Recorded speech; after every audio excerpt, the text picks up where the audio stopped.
Let's find out. Okay, random live stream happening now. So I decided at the last minute to live stream. Have told absolutely no one. And I haven't even live streamed since before Christmas. So I don't know if anybody's going to show up. So I could be talking to myself for a few minutes or an hour. We'll see. Let's see. I will post it on Instagram and Twitter. I don't even know who reads my Twitter anymore. Is anybody out there?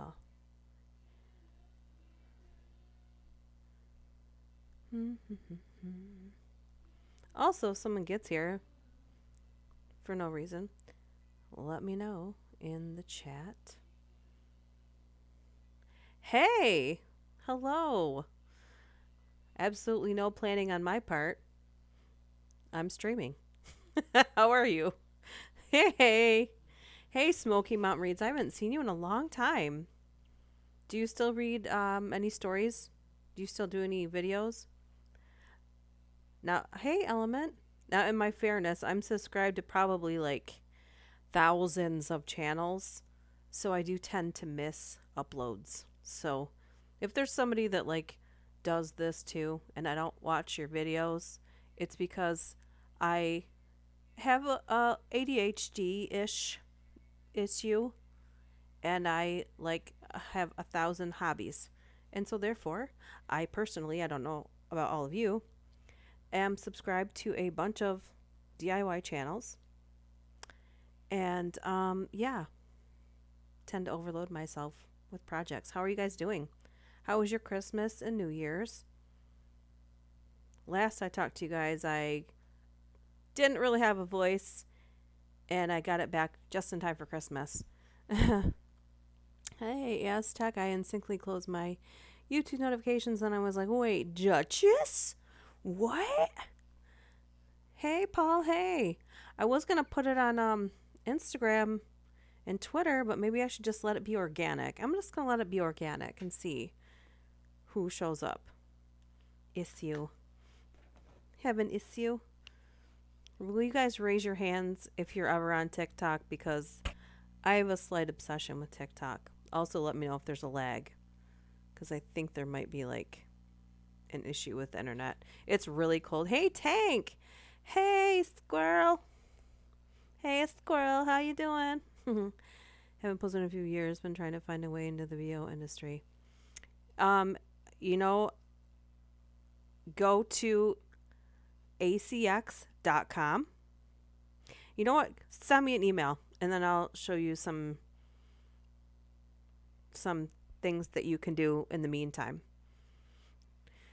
We'll talk about it via email. How about that, Smokey? Because there's some things I need to do with it too. Hello. So I have a bunch of categories for you guys. I'm gonna let you guys pick. And then I was going through when I got COVID, like, or no, not when I got COVID, when COVID first hit like really hard, and I was off work for like a month. I had saved like this master planner of stories that I planned on doing, and then I had to go back to work, and then I had to go back to work like super duper hard. So I just found that today, and I was going through it, and I was going to make a video, and then I thought, you know what, I should live stream too, just in case. And I'm gonna start a series on urban legends throughout the United States, which I don't even like to announce things I'm going to do, because on the off chance there's some skeevy person that likes to steal ideas, we'll steal that idea. Whatever, it's fine. TikTok is like 5-second videos. Oh no, they're 1 minute, and they introduce 3 minute. And then somebody posted the other day on TikTok that they're going to start 7-minute videos. That's too long. Like, TikTok is perfect for someone that has an attention span issue. Super entertaining. Ugh. You losing your voice is like Samson getting a haircut. That's very sweet.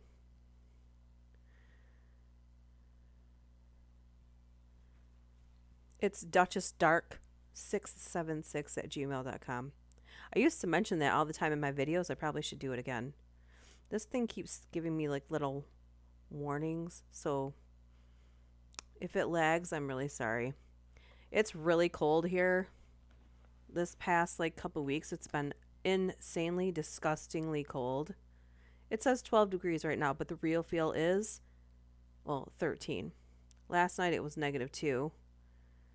But yeah, yikes. Okay, so I got a couple categories here. I think I've got two of each. So I'll go with, well, you guys can vote. You want driver stories, teacher stories, or no, those are the only two because I have, well, there's more, but those are the two where I have like a bunch of them. You don't get it. You don't get TikTok. I didn't either, but now, oh my gosh, I have a problem. I love it. I love the TikToks. I love it, the TikTokies. Plus, if you really want to know what's going on in the world, that's where you can see. It's Lime around 70. Really? Really? Man. My email is duchessdark676 at gmail.com. It's also on my channel in my About section and in the description of all my videos. In the, oh, we've got, hey, William Baker, Pooh Bear. Earlier, and I was like, ooh, these are good. I don't know. I saved these in like May of 2020, tucked it away, and I couldn't find it again until today. It just says creepy teacher stories, and then I'm a teacher story, so. But it looks like you're getting outvoted, man. But that means that the video I make will be about the teachers, so. It's a win-win, really. Does anybody else use a Fitbit? Squirrel. Oh boy.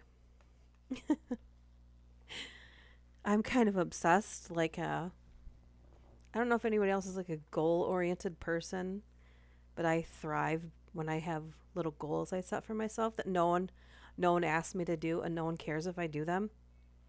I just have emotional damage. See, this is why it would be helpful if somebody watches TikTok. Anyway, going with drivers. I was reading them earlier. I think some of them were truck drivers, but the driver's story was taking place in their car. So either way, they're driving stories. So that's where we are. Hey, tall guy. Hey. I didn't know I was going to do live either. I was just messing around. I'm like, you know what? It's Wednesday. A Fitbit from the 90s? They made Fitbits in the 90s? Like mine will like, I can answer my phone from it. It's kind of like an Apple Watch, but it's not like as good. But it does everything that you want them to do. Like you can pay with it. Things like that. Yeah, I was just going to post it on Twitter and on Instagram, but I really thought I'd try and see if I could get organic people here, and it seems to be just fine. Plus, I kind of figure like this might be a good time because it's a lull in the middle of the week. Dude, really? What now? Really to what?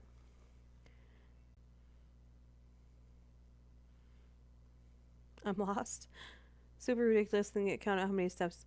Well, actually, I do that, but it also keeps track of your heart rate and your breathing and things like that. So, oh, Fitbits in the 90s. Yeah, I think it was just a pedometer, but mine is Forge and Fire Night. Oh, I'm so sorry. Is that something that's on TV? Like I see that when I'm scrolling on Netflix all the time. And I think my stepdaughter had started watching that last year-ish. But I didn't know they still made new episodes. Hell, if I remember, I was drunk half the time in the 90s. I don't know. I know they've always had some kind of a thing, but this is really accurate. Except for if you're doing any kind of hobby with your hands and the Fitbit's on, I kind of feel like it keeps like a false record of that, so tend to take it off. Hey. Hey, thanks. Oh, a polka walker. Gotta catch them all. All right. We are doing driving stories. This first set is trucker stories. There's 31 of these, so this might take a while to get through these, so we'll see where we're at when we're done with these. Yeah. Meatloaf the day before Bob Saget. Before that, Betty White. What? Sidney Poitier. Oh my gosh, I'm going to butcher his last name. Wasn't there wasn't there 5 people?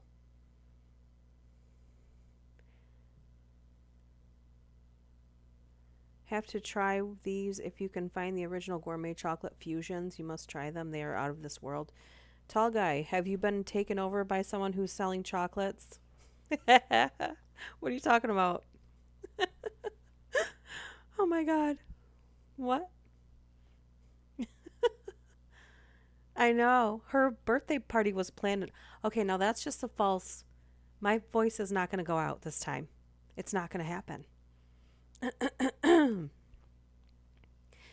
Yeah, her party was planned and everything. That would have been so cool. It's like an arrowroot biscuit or shortbread made with chocolate on other side. Oh. Ooh. Ah. Oh. I stumbled upon these fruit snacks that have juice on the inside of them. Juice. They are the best fruit snacks ever, and I'm never allowed to buy them again. Meatloaf, Bob Saget, Betty White, Sidney Poitier. I'm sorry. I cannot properly say his last name. He passed away also. There was another. There was another. You were talking about being cold, so Tall Guy started talking about chocolate. Natural. Welcome to the squirrel factory. Anyways, also did I mention in the title of this video I took a melatonin beforehand, but even with the melatonin, like it takes me hours to fall asleep, so we're good. Even with that, I still will wake up and then have to read myself back to sleep. No, but now I'm interested in what you're talking about. I'm going to go grab it so I can tell you what it is, because you must experience these fruit snacks for yourself. I have them in a jar in the kitchen. Hold on a second. I'm just going to take you with me, but the cord to my headset, I don't want to catch it on anything. Ooh, ooh, ooh. It's freezing cold outside and my dog wants to go in and out so she can get a snack.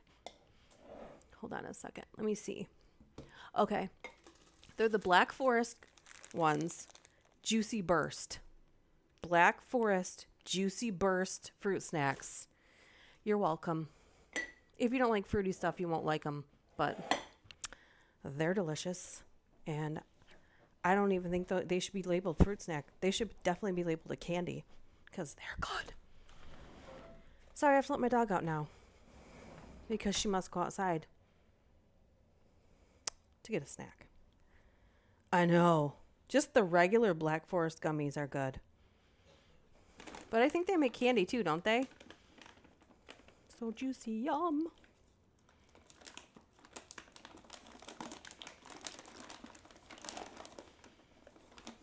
Ironically, that's what I want after I have a gummy too. Here. Oh no. All right, everyone. Out of the kitchen. Little stinkers. Here. Here. There you go. Okay, hold on a second. All right, now we're going to get into the stories. So sorry. Did I lose anybody with that little jaunt into the kitchen? Let's see here. Skipped frames. It keeps saying skipped frames. So I don't know if that means me, but jelly babies from online. What's that? If I'm not mistaken, Black Forest makes them with real fruit juice. They're good. I'm just saying, if you can get a chance to have those fruit snacks and you like fruit snacks, yeah.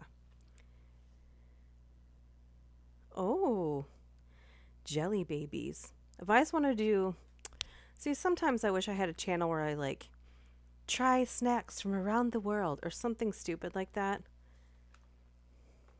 I don't know. It's like I want to do videos like that, but I'm magnetized to the darkness. Ooh, awesome. I'll have to stalk your Twitter if you post any pictures of your new tattoos or the addition of the ink. Woo. I'm too indecisive to get more like I gotta get back to work, but alrighty. Thank you for joining me, Smoky Mountain Reads. For the rest of you, we're coming up with number 1. Yeah, me too. I'm really surprised anyone is here. Quite frankly, I'm surprised any of you are here since I gave you 0 warning. All right, this first one, oopsie. Just noticed I had like 30 tabs open. Awesome. All right, cool. Thank you. Thank you. I saw what she thought were leaves blowing across the road in the distance. This puzzled her since there's mostly pine trees in northern Arizona. Okay, pause, because I didn't know there were pine trees in northern Arizona. This is how, did you know that? No. When she finally got to the leaves, she realized that they were migrating tarantulas. Thousands of them. There were so many of them that her truck was sliding on their guts, so she had to slow down. She stopped at the first truck stop and told her co-driver to fuel up.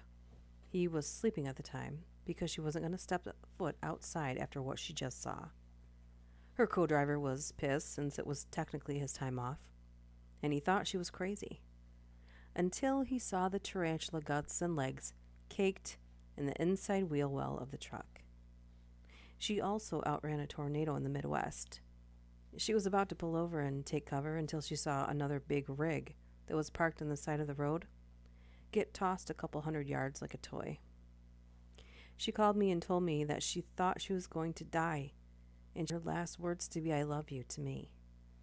She pulled off the freeway and got to a Walmart, where she ran into the basement where all the staff and customers were taking shelter. After the tornado passed, they stepped out of the basement into the daylight, since the entire Walmart was gone. Woo, can you imagine that?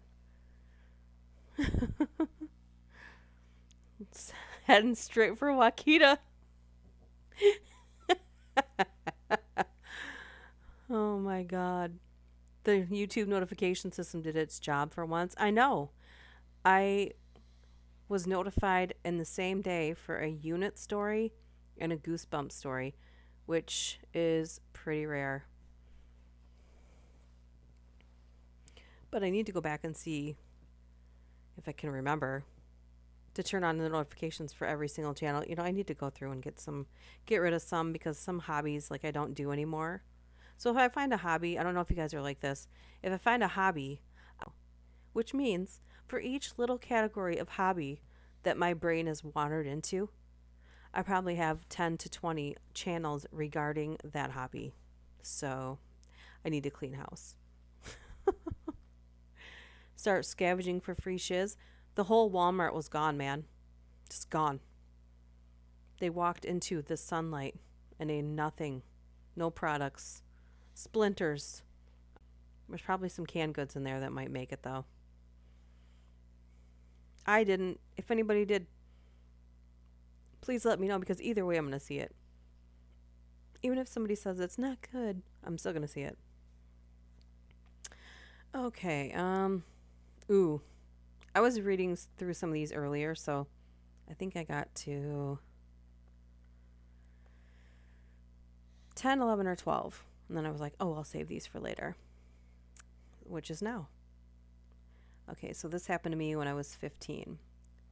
My dad ran a wrecker service for over the road truckers. Late one night, we get a call that a truck had run off the road and struck a tree 20 miles south of town.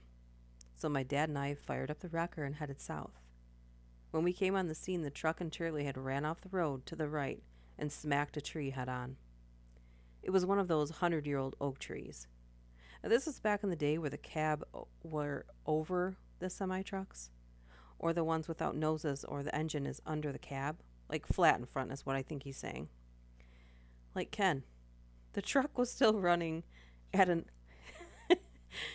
Kentworth. The truck was still running at an idle. The door was closed, but no driver was seen from the driver's window. Wait till you guys hear this as a trip. The front driver's windshield was busted and there was a large hole in the middle. The trailer was loaded with flat, quarter-inch sheet steel. Of course, it's pitch dark. You can't really see things that well when we first get there. So our impression was that the driver smacked the tree, hit his head on the windshield, and was already getting treatment somewhere. So my dad set up the wrecker to hook onto the trailer, and he wanted me to open the cab in order to release the brakes. Except when I opened the door, I was greeted with the lower half of a body. When the driver hit the tree, a single sheet of steel broke free and cut through the cab, cutting the driver in half. The upper half of his body went through the windshield. I found the driver's upper half in a cornfield about 40 feet from the truck and was still grabbing the upper part of the steering wheel. It looked like he was frozen in time, still driving the truck. Needless to say, he went into a body bag with his lower half, and we worked through the night getting the truck and trailer back to town. Dang. Dun dun dun. Your internet keeps effing up, remind us. You're all graced with my presence. The audacity. Mine keeps buffering randomly. Element, it's still working, but lags here and there. Okay, so it's probably my internet. I'm imagining. I don't know, but like on random days it's been weird too, so. Yeah. Yikes. Okay, what's this one? Oh, this one's messed up too. So many years ago, I was on what is called a meet and turn. This is where a driver that's domiciled out of one city will drive a load halfway to its destination, while a driver domiciled out of that destination will drive halfway with a load that is destined for my city. We meet in a parking lot, switch trailers, and drive them back to our hometowns. I'd been on this run for a few months and found that I always got to the meet point about an hour before the other driver. It was a dark and empty dirt lot about 3 o'clock in the morning, so I stretch out across the seat and try to take a short nap. One night, about 10 minutes into my nap, I was awoken by a barking dog. I tried to ignore it, but it carried on for several minutes and got louder as the dog got closer. Soon, it became apparent that the dog was right outside of my truck barking at me. Okay, either this dog is Lassie and is trying to alert me to something, or he's just a pain in the ass and I'll need to throw something at him to scare him off. It's important to note that the barking had been going on for a solid 10 minutes at this point. So I sat up and looked out the window. I know what's coming, that's why I'm laughing. I sat up and looked out the window, and standing there, inches on the other side of the glass, was a man who was probably about 35 years old. He was a rather large fellow and was barking at me. His eyes were crazy and he was frothing at the mouth a little. This scene had my full attention for a moment. The sheer creepiness of this struck me. Gently and making absolute minimum of sudden movements, I reached down and started my truck and slowly started pulling away. And he chased me, much like you would expect an angry dog to do, barking the entire time.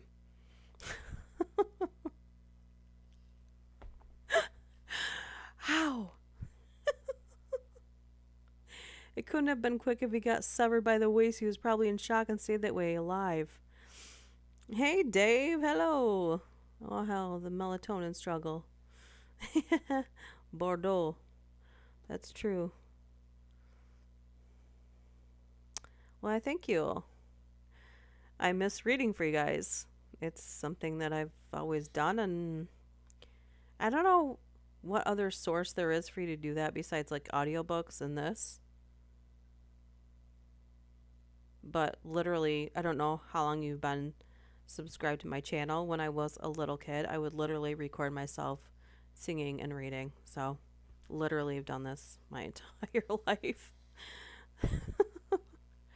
Yeah, I'm thinking that if you're severed in half like that and you fly through the windshield, what's the POV on that?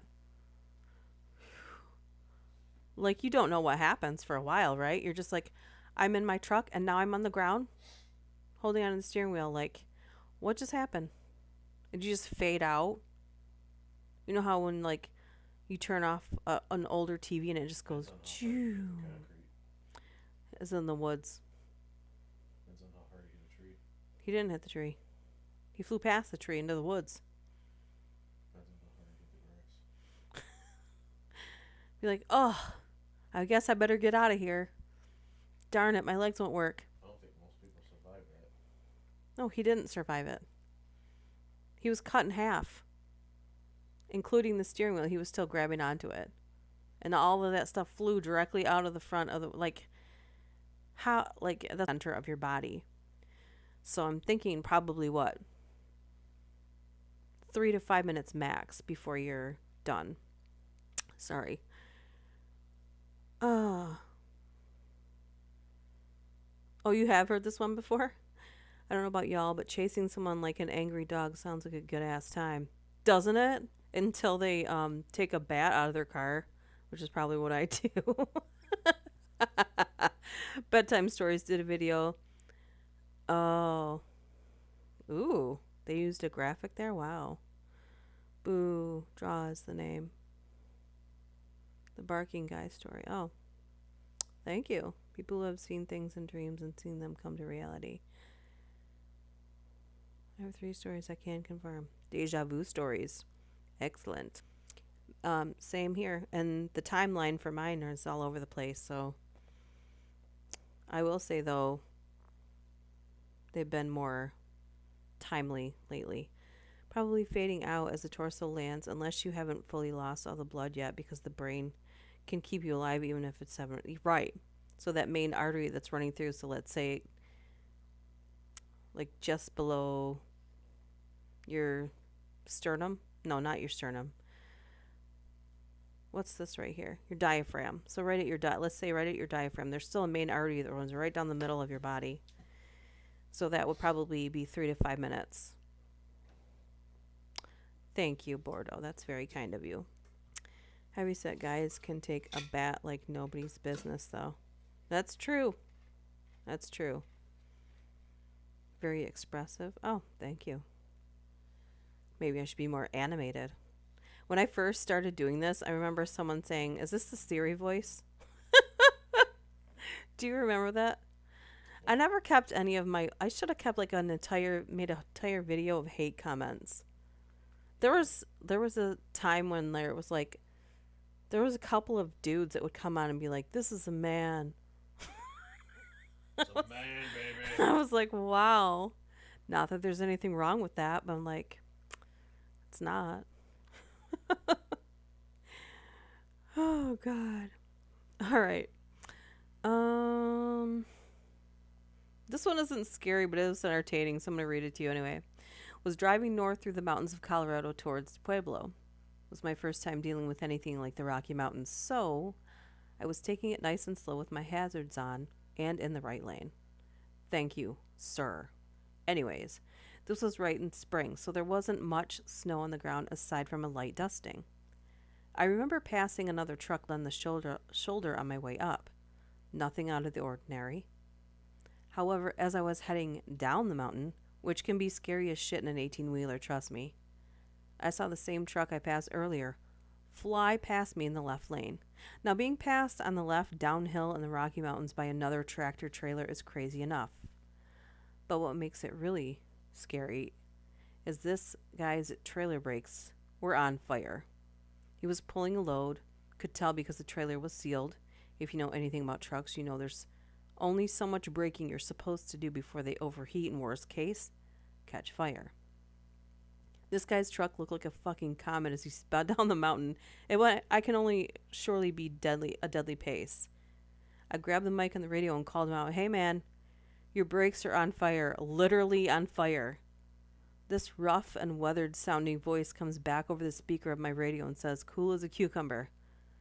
I know. He disappeared around the curve. I never saw any wrecked truck, emergency crews, or even mention of an accident over the radio. I did see a discarded fire extinguisher on the ground at the base of the mountain, though. Yikes. Wow. Please. I don't actually get that much hate mail. I used to. But that was, oops, I dropped my phone, which is fine. It's fine. Probably like year 2 or 3. But that was when I used to get a lot more views. But I was also a lot more consistent with like uploads and things like that. But it can get wearing. It can also get like, not to like delve into it, but it can be discouraging when you put out a good video and you get like no views, and then you see other channels grow like crazy and you're all doing the same things. So it can be discouraging, and it can be exhausting if you're constantly putting out a video and you're not growing. Then you have to really make a decision for yourself, like, am I putting energy and time into something that's going to add value to my life and others? Or, you know, let's see. Bonjour, spooky pie. Oui. Boo Drew O'Reilly, Cajun Irish cat removed from the swamps of Louisiana. I don't get that at all. I just thought that if a voice could be voluptuous, it would be yours. Well, that's very kind. Brakes on fire is how you know a car is about to blow up in GTA 4. What's the one I just got you? GTA 5? Yeah. What was the thing that you were doing on a... Oh, it's hard to figure out what your next mission is, right? Or like it says your mission on the screen, and then you're like, how do I do it? There must be cheat codes. Oh, Or like... It's hard for me because it's not football or baseball or something. Well, I know, but if you've never played the games... I don't know. Next on the GTA 5s. There's a guy on TikTok who like puts up vintage shows and then he narrates over the promo for that particular show's like episode, and he'll say next time on the Wonder Womans. My husband and I have been saying that for like 3 days now. So, but we just dove into Dexter. I don't know why I never watched that show. Like, I watch tidbits, but we are into this show. So I wait each day to watch at least two. We watch 2 episodes together because there's 8 seasons to get through. So GTA 5 rocks. From Louisiana, grew up in Colorado. This one wasn't scary either unless you are the one in this situation. So let's see, a few years back, I was driving up an icy hill in the middle of winter after a snowstorm when another semi is coming down the hill, starts to jackknife. This means his trailer was swinging out sideways. So imagine you're going uphill. Winter, you're driving this massive vehicle that you can't, I don't know if you know this, but school buses, semis take several more feet to stop because of the weight. Just keep this in mind when you're listening to these. Or if you're trying to cut off a semi or a school bus, they have every right to smash your car flat like a fucking pancake. Don't ever do that to somebody. Anyways, so imagine you're driving uphill. The roads are crap. And there's a freaking semi coming down the hill at you sideways. And scene. So another semi is coming down the hill, jackknife. This means his trailer swung out sideways, blocking the entire road at 50 miles an hour, heading straight toward me, giving me nowhere to go except to stop, try to back up as quickly as possible to give him a little more space to hopefully get his trailer to tuck back behind him. Thankfully, it did just about that 50 feet in front of me, and the whole time, all I could think of was, I really hope he's empty because this is going to hurt. Woo! Oh, yeah. I'm addicted to Dexter right now, so my only thing is I was telling my husband, I'm like, knowing that the show has 8 seasons, like I know I'm gonna miss this character when the show's over. It's kind of like when you read a really good book. I don't know if anybody can relate to this, but when you read a really good book and then it's over and you're like kind of miss the story. Like if anybody can relate to rereading a story, that's why people reread the same story because you miss the character and the story so much. So, but not everybody gets into something like that. So people keep telling me I should try Dex. Okay, if you cut off a semi-school, you better haul. Just don't do it because even if you do haul, you're messing with their life too and all the people behind them. I once encountered a Din Ajing in Iraq, was sent to an old Iraqi post in Diyala province. I'm so sorry, I'm probably butchering all these words. Collected intelligence in 2006, chasing me through the building. Then hit an IED on the road from out there. Oh, out from there. Oh my gosh. You do have some stories. Sounds like a lot of them. Were you injured? I will come back for that reply. All right, let's see here. Okay. There was a couple that I wasn't going to read just because when I skimmed through it, oh yeah, there's the one. Okay. There was one about when somebody hit a moose, and I wasn't going to read that one because it was really bad. All right, this one says, I was a transportation broker for a number of years. Michael, Sorry. my husband just farted on the couch over there, so if you heard that, was not me. Anyways. Yeah, it was. No, it wasn't. I was a transportation broker for a number of years, and one of those years we obtained government contracts for the transfer of undisclosed hazardous materials. And I just use quotation fingers as if you guys can see me. Anyway, we were under restrictions to keep everything about these loads confidential, from the trucking companies to whom we brokered these loads to their specific locations. Every single day, we had to give hourly updates to an internal agency about the status of our drivers. Each load required a team in order to minimize stopping time. These trucks had specific instructions to not stop for more than a half hour throughout the itinerary, nor to open the contents of the trailer.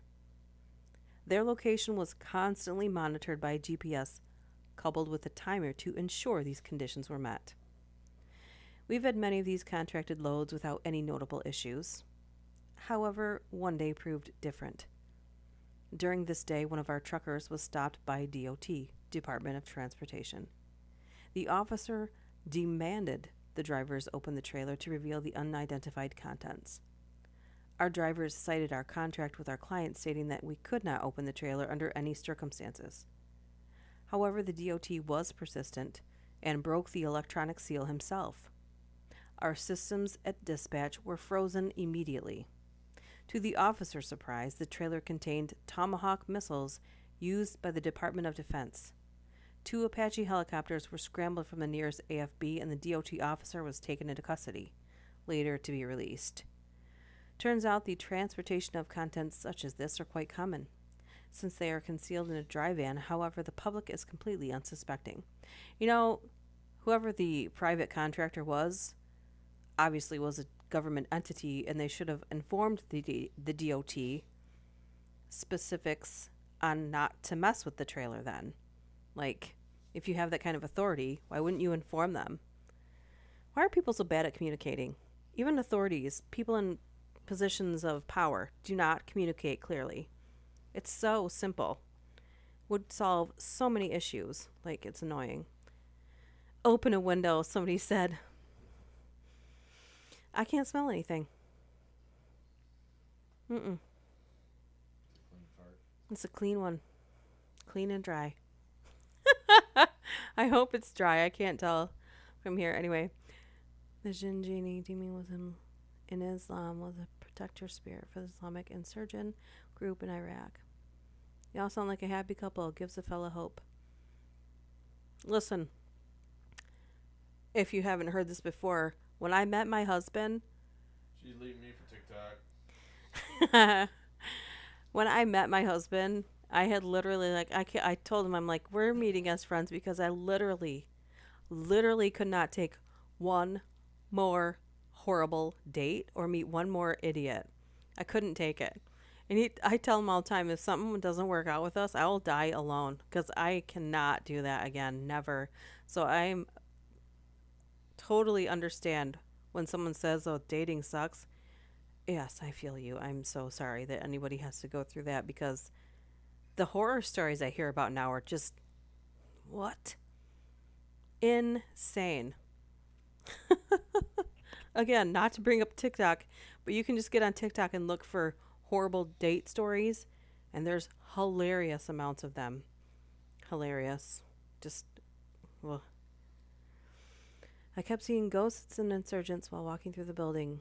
Almost shot one of my soldiers.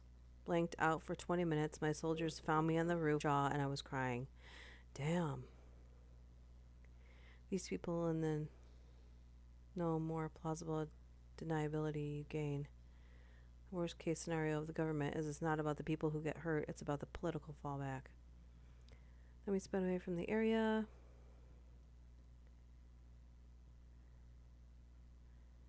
Damn. Yeah, I know that a lot of people are choosing to just not even bother because there's that many people. I personally think I could. No, wait a minute. Didn't I set somebody up that got married? I don't know. Maybe not. I don't know. I feel like it'd be just so easy. They should go back to the old ways where somebody like set you up, like the matchmaker days. People should go back to that, The dating game. not the dating game. That's what real life dating is a dating game. A terrible one. And the prize is terror.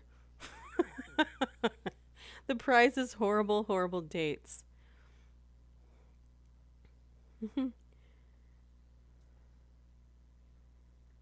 Seriously though, write that shit down so we can hear Touch read it. Oh my gosh. You know what, Bordeaux O'Reilly, I don't know which one you want to go to, but go be called, but you can do text to speech and I can decipher it from there.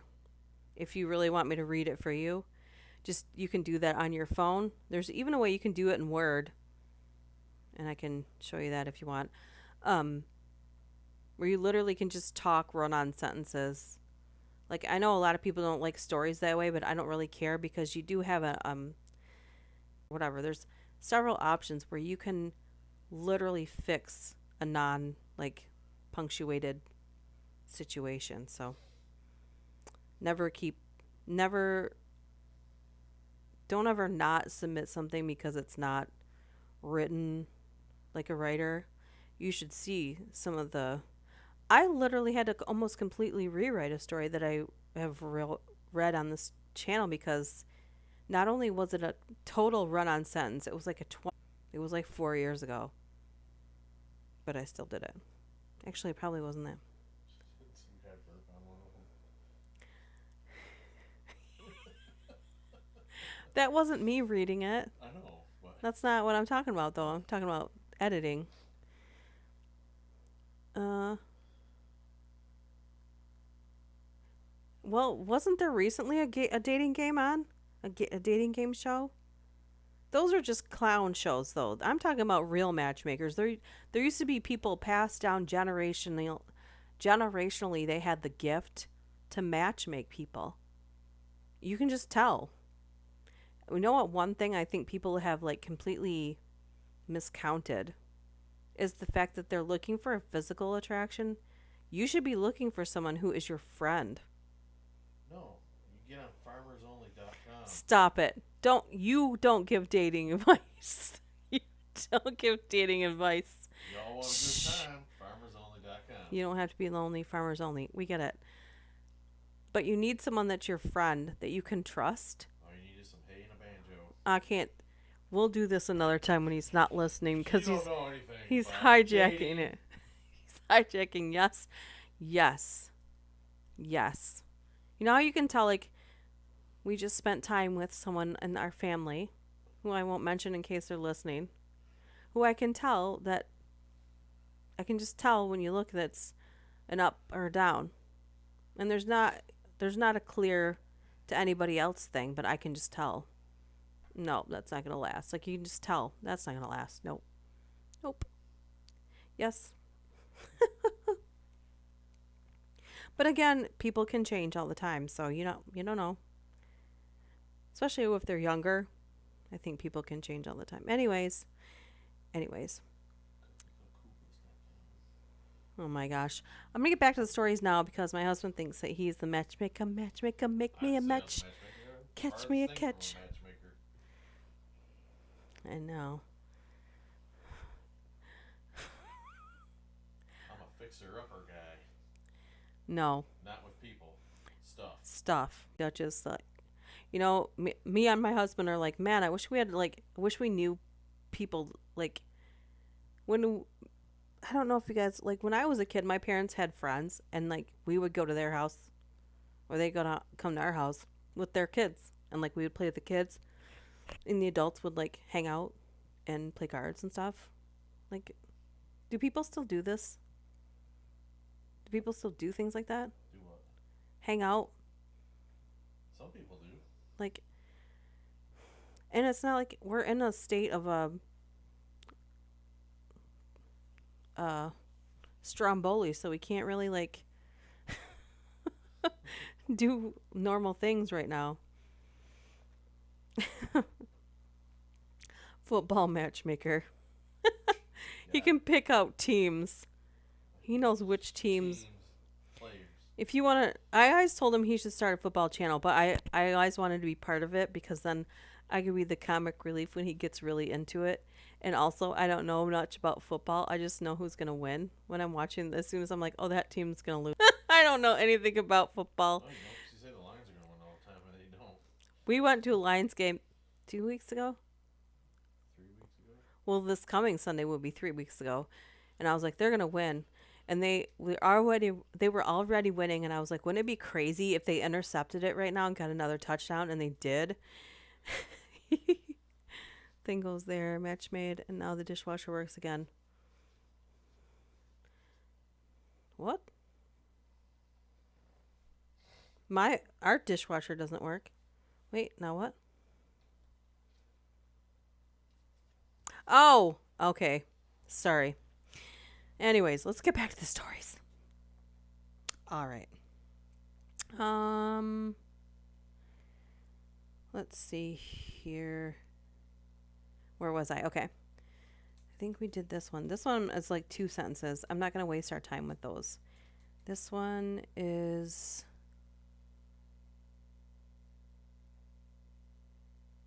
Oh. So number 8, that's the one we're on. I think I had to skip one of them. Oh yeah, okay.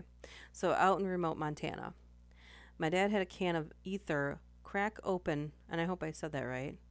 Ether crack open behind his seat and spray onto the battery box, causing the interior of the truck to catch on fire while he was driving down the road. He downshifted so it would eventually slow down and aimed the truck off the road at an open field and then jumped out. I shit you not, the police counted his shoe marks on the highway, several yards apart at first. He somehow managed to keep upright, doing the Olympic triple jump down the blacktop. He did eventually fall and get scraped up pretty badly. Then he got up, chased after his truck, which was driving a slow, long circle out in the middle of a field, opened a side hatch while running beside it, got his fire extinguisher, and put out the fire. I saw the tracks. The burnt truck, the used extinguisher, and my dad's scrapes. I just wish somehow someone else could have seen it. That's amazing. My dad was a truck driver too. He didn't like long hauls though. He was home every night, but when he first started for the company that he worked for until he retired, he would like get calls in the middle of the night to go. And if he got called on a holiday, he would take it 'cause it was like triple time. What is this? What do you mean you're freaking out? Carnage for Justin. Matt Stafford is still in the playoffs. He is? Yeah, but you know what? We wanted Tom Brady out. I don't even freaking know. My husband wanted Tom Brady out. That's why you're supposed to tuck and roll. Yeah, I don't know. That's why. You know what? I love euchre. I thought that was just a Michigan thing, but I haven't played that in so long. Man, you must have some friends because you can't play euchre by yourself. So there you go. Let's see. I'm just looking at this. Oh, okay. So my dad sometimes drives a WPS shipping truck out of state, and he has a couple stories, but this is the one that I really liked. So my dad was coming back one night when he hears a loud thud that sounded like it came from the front of the truck. He pulled over and finds that he had hit a huge owl and that it was lodged in his grill. It also turns out the owl was still alive. This happened at 12 o'clock at night, so my dad has a great idea and decides to buckle up the owl in the passenger seat. For the first hour, the owl was unconscious. But at around 1, my dad hears the seatbelt move and turns to see one pissed owl staring at him. One of the owl's eyes were hanging out, and the owl knew that it was my dad's fault. The first thing my dad notices are the talons on this thing. Could have easily tore up my dad. Even so, the owl seemed content to stay put, probably because he was pretty beat up. So my dad just turns his head back to the road, and they both have one awkward trip back. He pulled over at the next gas station, calls the police. He was pretty much at the border, so it took a while for both state departments to decide who picked up the owl. After that, my dad decided he has a newfound respect for owls. Listen, there's a comedian I saw years ago, and he was talking about his friend had found an owl, and his friend called, like, nature, the DNR or whatever. He's like, yeah, I found an owl. What do I do? And he's like, the nature people told him this exactly. Put it back, dick. Because an owl that you capture in captivity will spend the rest of its life trying to kill you.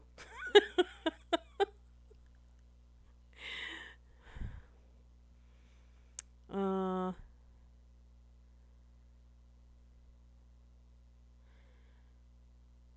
wasn't me and my older brother and my dealer and his wife and my nephew and his fiance. How do you play euchre with 6 people? I thought it was a 4-person game. I'm so used. Yeah, they're badass. Respect for the owls. Give a hoot. They can kill you. Let's see here. Number 12. Oh, this one's funny. So a friend of mine has a relative who is an owner operator.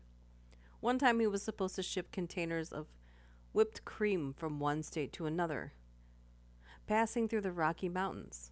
So he looks at the route and was provided and realized he could save some time by taking another road through the mountains. Listen, don't ever do that.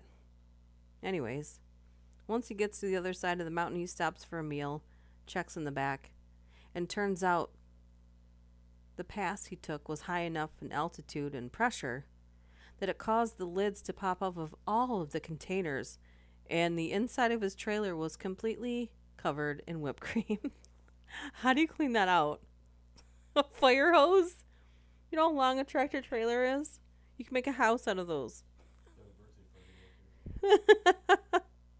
Whipped cream wrestling for everyone. You're going to a friend's. How dare you, sir? Okay, cool, cool. I saw a slow motion video of them right before they attack, and the heads flattened down from their usual round shape. Really scary demon. Yeah, that's why they're so adorable because they're pure evil. Who? I owls. Why did you make that face like you're an owl? Is this like who? Oh, wow. My husband said who. Anyway, all you need to know is that World Box happened.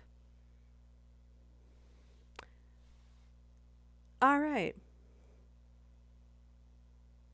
All right. Moving on. This one is posted by your boy Alan. Number 13. I just like Yeah, I just like the username. Your boy. your boy. My dad Yeah. my dad was a trucker. One time he was stop. Yeah, yeah, All right, are you done? yeah. Are you done? Yep.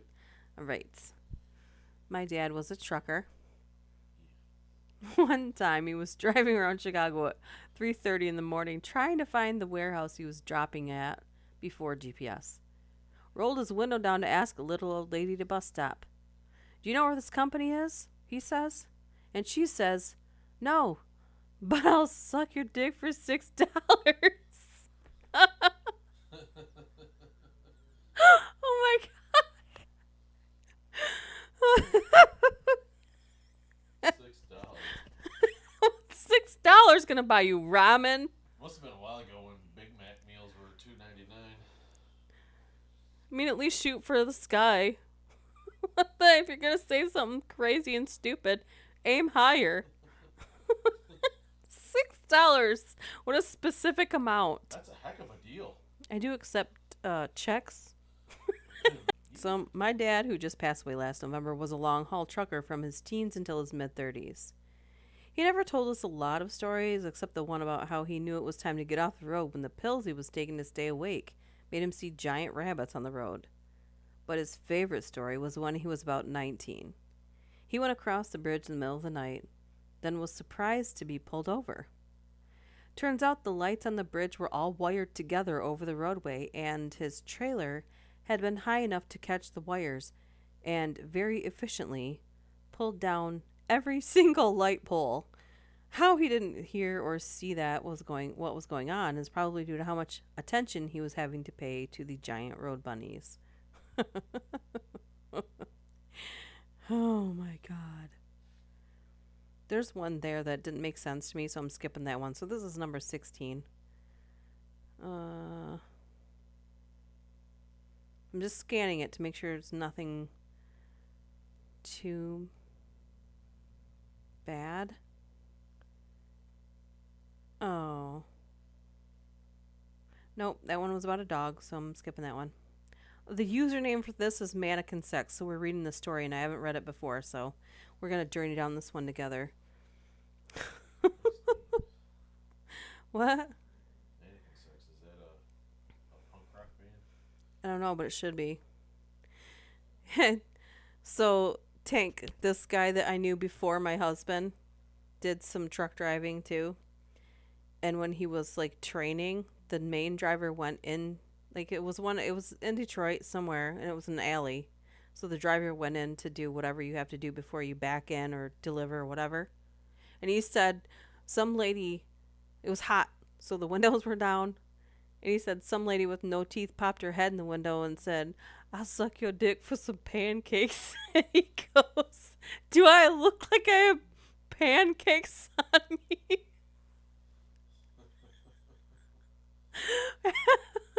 She's trying to get the bad I never have forgot that because it was so crazy and funny. Like pancakes. $6 or pancakes? For $6, you know how many pancakes you can make for $6? A lot. Pancake mix. She didn't say syrup or butter, just pancakes. So that doesn't make any sense to me.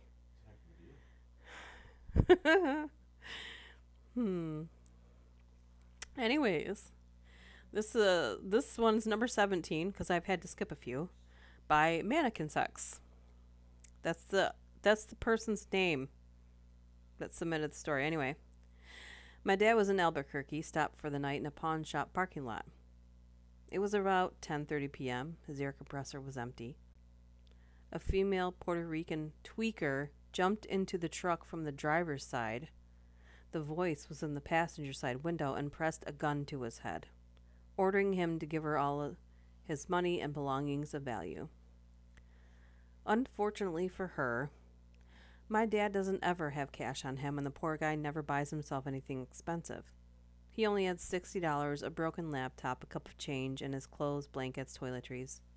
Of course, he did have his debit card, credit card, and T-check, checks they can redeem at stops from the load they're hauling. They held him hostage in there for more than an hour until she unloaded everything from the cab and handed it over to her male friends, According to my dad, homegirl was tripping balls the entire time. She ordered him to follow her to the ATM, but considering that my dad owns his own business, it probably wouldn't have ended well had she seen his accounts. He decided he couldn't let that happen. After a few more minutes, she decided they were walking to the ATM. She had her friend on the passenger side to help her down, ordering my dad to follow. And as soon as she was clear of the door, he closed it, locked it, and tried to honk the horn but made a hardly audible noise. Apparently, this was enough to send the trio running into the darkness with blankets in hand. Shaken, my dad called the police, and surprisingly, they had an amazing response. 15 to 20 patrol cars, a helicopter, dogs, etc. were there within 5 minutes. They caught 2 of them, but not the third one. I'd also like to add a second story and figure, why not put it here? My dad drives in Texas a lot as well, but there's a particular road he always avoids. I'm not sure what road it is, but he says it's in the middle of old Native American land. That's the entire United States, man. Just a FYI. Anyway, one night, as he was driving through, he kept seeing shadows running alongside his trailer. Every once in a while, you'd hear a loud bang as if someone was slapping the side of the trailer. He decided to stop to see if a tire blew, because that's the only thing that would be making that noise. He did his usual walk around checking the tires, but as he turned the corner, he heard a laugh and a shadow took off running down the road. Needless to say, he did shit his pants, jumped in the truck, and didn't stop until daylight. Wow. That was like a ghost driver combo story. Whole grain pancakes, at least. Yeah, at least make them like organic, good quality pancakes. She didn't even try to sell them. Like, you don't understand. These are high grade pancakes. I said pancakes. Someone said sounds like a good deal to me. Pancakes? There's always a Denny's nearby. I mean, come on. They just raised the price on the McDonald's pancakes breakfast, but isn't it like $2 to get like a 3-center? Okay, I will check it, O'Reilly. High quality pancakes rock. What's the ones I made? Oh, I made waffles yesterday. They weren't that good. I put too much milk. I put too much almond milk in them. Got me some pancakes and some love. Only cost me $6 and 3 pancakes. Oh my gosh. Anyway, this one is 18. Psychopathinator. Psychopathinator. Okay, anyway. My truck driving days were shit, but I got some good stories from maybe about 2 miles behind me. Not only is it super bright, but it's on the interstate and it's hauling ass. And it's big too. Ooh, I'd think instantly plane. Anyway, it's big too. It's moving faster than anything I think I've ever seen.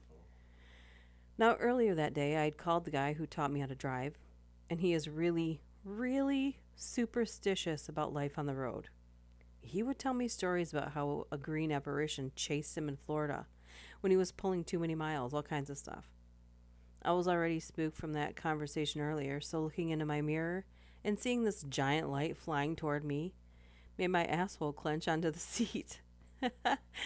This thing closes the distance between us and flies past me, probably doing around 120. I had the window down, and as it went past me, I felt this massive amount of heat. When it passed me, I could finally tell what it was. And get this, it was a hay hauler, a truck that hauls a trailer designed for hay, and the entire load of hay in the back was on fire. I jumped in the CB and screamed, "Driver, your trailer is on fire." The driver comes back in a surprisingly calm voice with, "I know. I'm just letting it burn off. I figure if I go fast enough, I can keep my cab from getting burned." Huh? No, your truck's going to catch on fire, dummy. Pull over and spray it down.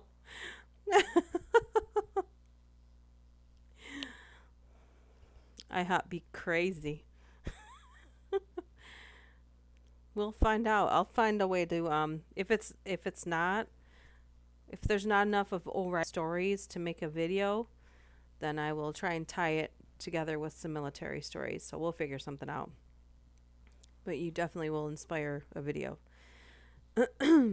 Is it weird now that I want pancakes? No. Breakfast for dinner is amazing. Especially hot, buttery pancakes. Pancakes, sandwich. I dare you to think about a pancake and not think about anything else. If you know what I mean. Oh my God. Breakfast for dinner. So, well, I almond milk's the only kind of milk I buy, and I've noticed now that I can only have I can't have any regular kind of flour. Huge hives. So thank you, cruel world. I don't know why that would be where it probably has always been. I've probably always had an allergy to it, but it's to the point now where I notice like writhing pain and hives. It's not just like, oh, I don't feel good. No, I feel like I'm dying. My body's trying to kill itself. So, almond flour as well. Yeah. Subliminal messaging, spooky, totally normal. Duchess is a big pancake plant.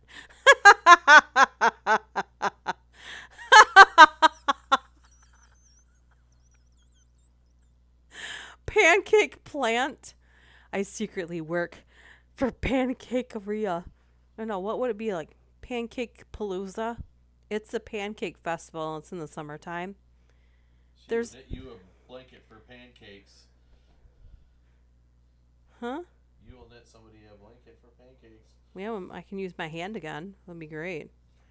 Stupid hand. Anyways, back to the stories. Let's see. I'll read this one because I don't know. Wolfman Kip. I don't know why I skipped any of the other ones. Let's see what the other ones' names were, just real quick before we go on. The first stories was by Calvin DeHaze. If I can't pronounce them, then I don't. But one was submitted by Bear Like, the Rocky Mountains one.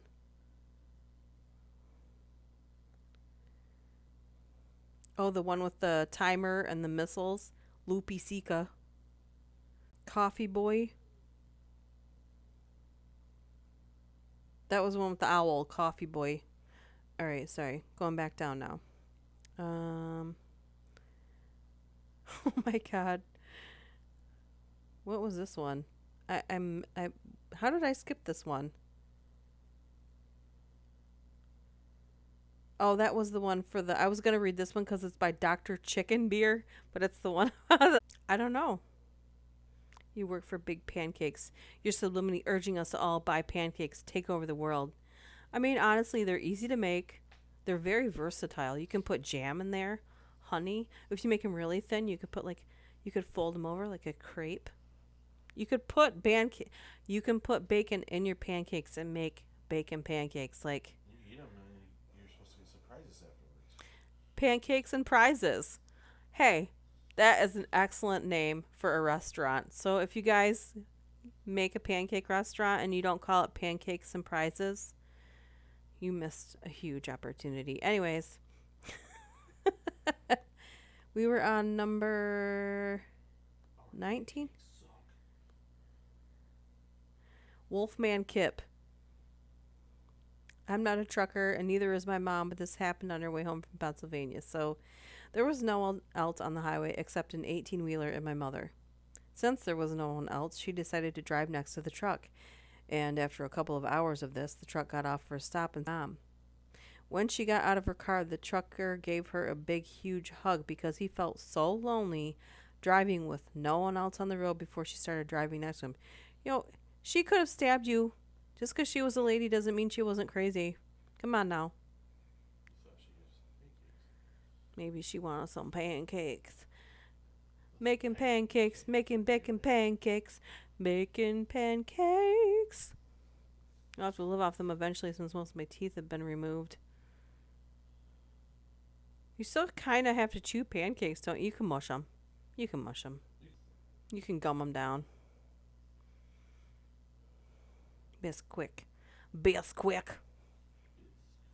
It's pretty easy to just make It's quick. I gave you some pancakes. pancakes or waffles out of almond flour too. Just have to replace one ingredient. It's not that hard. Almond flour is more expensive though. That's the only thing. So it's a curse really, but it's fine. Not having to feel like you want to rip your skin off. Totally fine. Pancakes, donuts, kolaches. Is that how you say that? Did I say it right? All right. This one's by Mike 43113 or Michelle. They kind of disguised their name. Once back in 1994, I had delivered a load down near Riverside, California, and dispatch told me to lay over in a hotel for the night at company expense, a rare treat.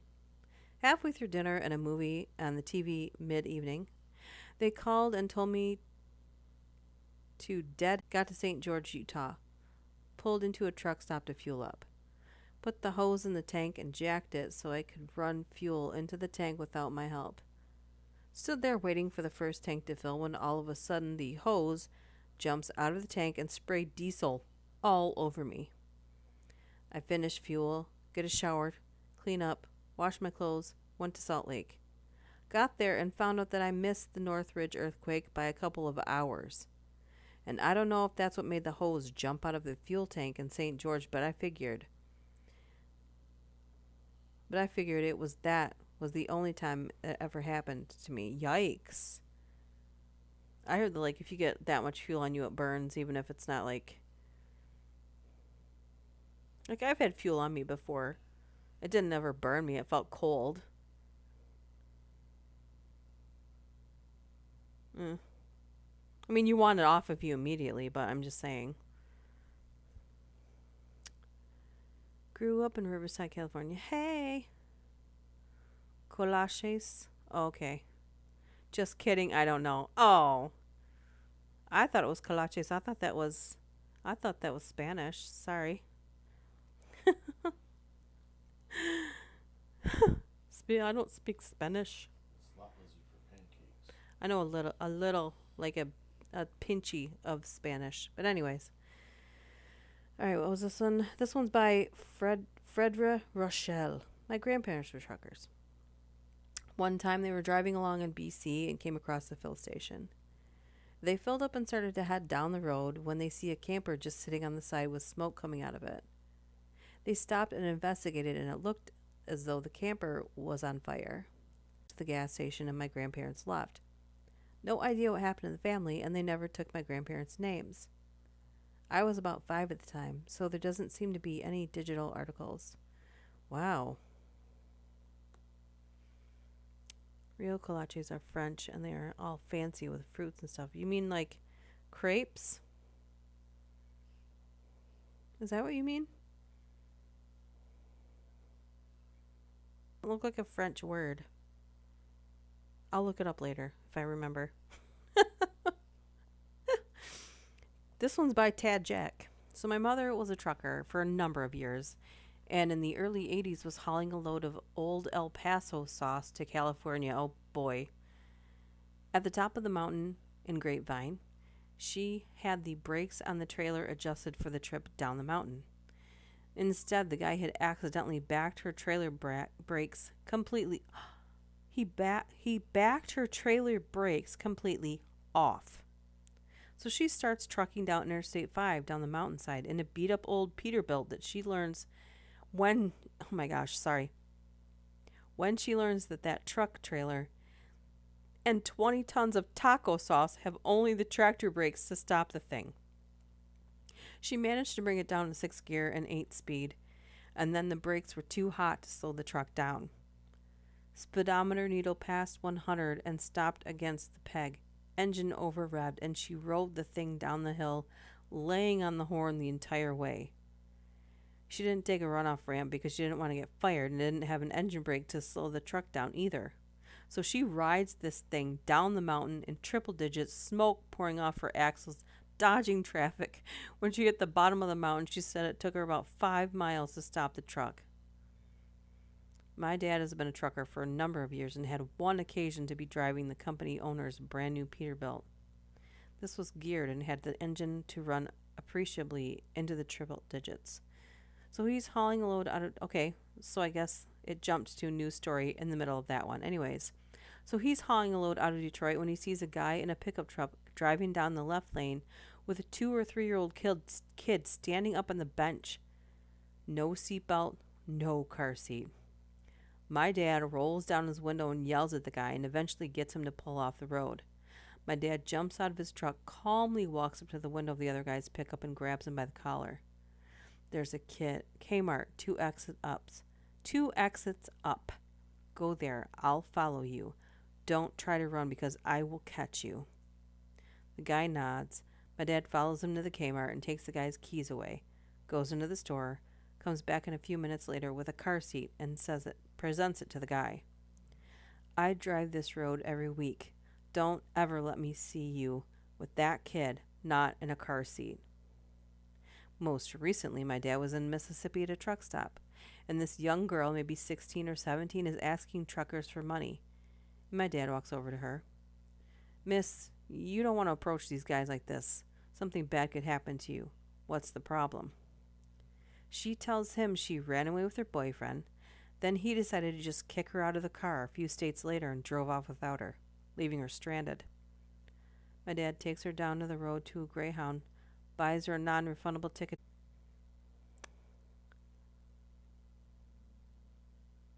I like the poor people ones with meat and cheese. Poor people kolaches? I don't know how you say it now. It's driving me crazy. This one is submitted by My Name Is. Name is My. Oh my gosh. Thank you. This one's really short. I was driving through central Illinois and drove past a scene where apparently a mother had stopped the car for a child to use the bathroom on the side of the interstate, and the kid thought it would be a good idea to run across the road. The kid actually made it across in one piece, but the mother's first response was to bolt after the kid, and she got hit by a car going 70 miles an hour. She was basically torn apart. This scene was pretty gruesome. Wow, I'm sorry, I didn't know that was going to happen. This one is one sentence submitted by Two Toed Sloth. And it says, my dad drives trucks. He found a cat that had snuck into his trailer while it was being unloaded. I don't even know. Why would you make that part of this article? Literally. Is that a story? No. One sentence is not a story. Just in case anyone was wondering. Oh my god, I'm freezing. I hate this season. Me too. Me too. Maybe I should pick an ocean, like a waterfront scenery for the background next time. Just to be somewhere else mentally. I think you should have a tall stack of pancakes. Oh my gosh. That's going to be the theme for next one. Making pancakes. Yes. All right. Let's see here. Was a long haul trucker for a few years, and just spending every day out on the road is pretty crazy. You see a lot through the windshield of a truck. A lot of people naturally assume that truckers are male, kind of like Reddit, and women will flash you a lot. I also discovered that a lot of men will diddle themselves as they commute to work. Once they see that you're a female, they like to do that for you. Ew. The images that stick with me the most You are, better bring out some pancakes. are the dead people you see. There was a bad accident one night in Chicago, and it was late, rainy, on the interstate by Wrigley Field, and I could see flashing lights in the opposing lane. I don't usually rubberneck because I don't want to see other people's misfortune, but this time I did. There was an entire dead family lying broken on the road, and the first responders were pretty much just standing around waiting for the coroner to arrive. I can still see the flashing lights in the rain and the little dead baby lying 30 feet away from its dead parents, and I wish I had never looked. Another time again near Chicago, probably around Gary, I saw a possible drunk driver in a fancy car driving erratically on the interstate. I called the police and gave them a mile marker we were at so they could try and stop it. I lost sight of the car as it sped off, but a few miles down the road it was flipped over on the other side of the freeway, engulfed in flames. I don't think the driver made it out. There was no one standing beside it. One night in northern Ontario, I was climbing a hill on a single lane blacktop, and just as I crest the hill, there's a minivan coming straight at me in my lane, and a long line of cars that are passing in the other.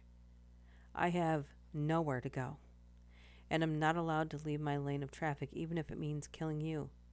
So I hit the brakes, even managing to lean forward and grab the trailer spike to use all the brakes, knowing two things: that I'm about to kill someone in this minivan, and that I'm about to be covered in thousands of gallons of horse piss that I was hauling in the trailer. Luckily, the stupid minivan was able to get back in their lane when the other vehicles started hitting their brakes to avoid the incident that was about to happen. Things like that I remember. Nearly dying in accidents, nearly killing people as they cut you off, not realizing how long it takes for a truck to stop, to driving truck. But the bad ones were the reason I quit. I just remember the story. My dad was getting off the expressway, or no, he was driving, and someone tried to pass him on the right because, Michigan. I don't know if everybody's not from Michigan, and I don't know if everybody drives like the people from Michigan do, but in case you're not aware, people here are dicks. So someone was trying to pass him on the right, and my dad decided he had to exit. And this person is trying to pass him on the right, and that person hit like the back of his truck. They tried to like get my dad in trouble for that. He's like, no, no. He didn't get in trouble for it, but they literally tried to do that. Like, just don't drive like a dick, you'll be all right. I didn't know about the baby on the road. I just read right through that. Whew, sorry about that. This one time I tripped on pee and fell on some poo. True story. Oh my God. The sentence isn't even haiku. Yeah, I pre-read some of the stories, but these ones I haven't, so you've been warned. But again, most of the stories here are usually pretty. These are mild. I don't know if you go how many you've listened to here, but I've got some really bad ones on my channel that I'll probably never take down unless YouTube decides that they're too bad for, the kids that aren't monitored by their parents on here. But yeah, that's why you have a dash cam. Ooh, yeah, yeah. Sorry about that. I just read right through that. I didn't know that was gonna be in there. So there's like a 4 or 5 more in here, and there could be something bad in here. So I'm pre-warning you. We're venturing into this together. This one's by Crochet Cat. My brother-in-law was a truck driver. A Toyota Corolla driven by a man with suicidal tendencies pulled into his lane, and within seconds he hucked that car and killed the dude. There was no way to avoid it. My brother-in-law got out of his rig because his load was gasoline, and saw the little car starting to be engulfed in flames and a decapitated man inside. After he called 911, he was taken to the hospital for minor injuries. He called my sister, who I was with at the time, to try to get his things from his rig the police were able to get. My sister and I were my sister and I got there, and all that was left was the trunk and back axle of the car. The rig was burnt, but the car was almost completely gone. My brother-in-law was never the same person, and I'm scared shitless whenever I'm around a big rig on the road. Let me tell you, if you see a rig on the road and it's carrying oil, you should be scared of it, especially if it's going faster than it should be. I'm really not sure why any of those trucks would take a chance, but yeah. Hey, cats. Hey. Yeah. Hello. We've been at this for, I think I started around 9. Well, it says an hour and a half. I forgot there's a timer on this thing. I'm almost asleep. Workout was killer today, but nice seeing you here. Duchesses. Oh. Today we're always squirrel crowd, but today we're into pancakes. It's a long story.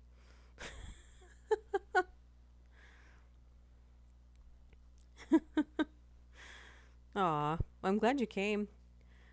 I was gonna read a few more. Uh-oh. Is that the melatonin making me yawn? I don't know. Let's see. I decided last second, cats. Normally I'll post it on like Twitter and the community tab and I was gonna say Snapchat, but I don't even use Snapchat anymore or Instagram, and I just didn't. I thought, well, I'll just see if anybody comes, and then if you know, I don't know. Squirrely darklings. Be a squirrel pancake anytime. The dark squirrel pancake squad. I like that one. The dark squirrel pancake squad, and I could see like a little, like a silhouette of a squirrel with like a ninja thing on his eyes, ready to like murder a stack of pancakes. Some of these stories are making me think we need to seriously consider re engineering semi truck brakes. Well, the thing is, number one, there's a reason why trucks are supposed to go a certain speed limit. And number two, um, they really should be reintroducing the damage that larger vehicles can do to cars so that you learn respect for the road. Are you going to lie down? Okay. Because there's nothing that they can do. Like school buses, people literally cut them off all the time, and you don't realize they can stop easier than a semi, but they're very heavy, and yeah, you're not going to be very well off if a bus hits you either. Dark squirrely pancake squad for life. Hey, tattoo idea.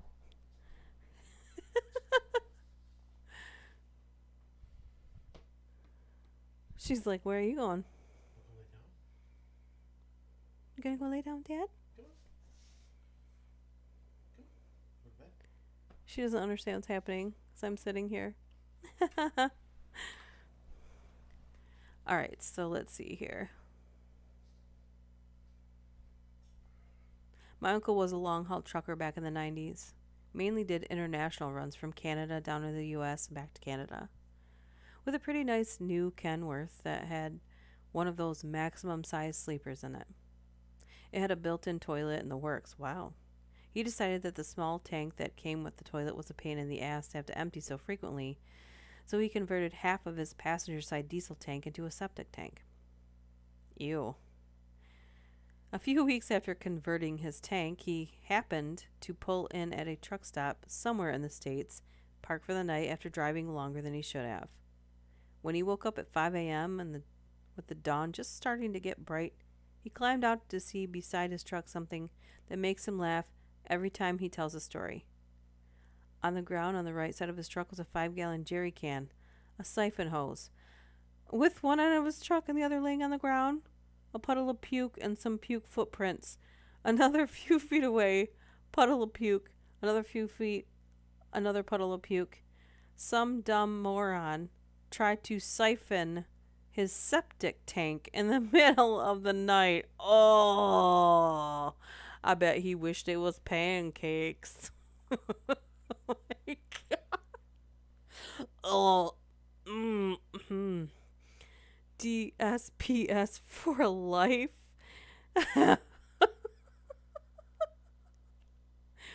Tank, if you draw it up, I'll make merch and then I'll do like a random draw and just send it to someone.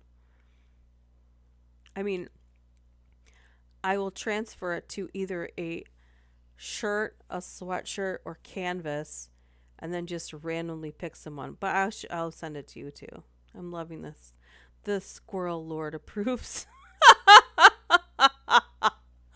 The dark squirrel lord. Why did I hear dun dun dun dun dun dun like chipmunks, but Darth Vader?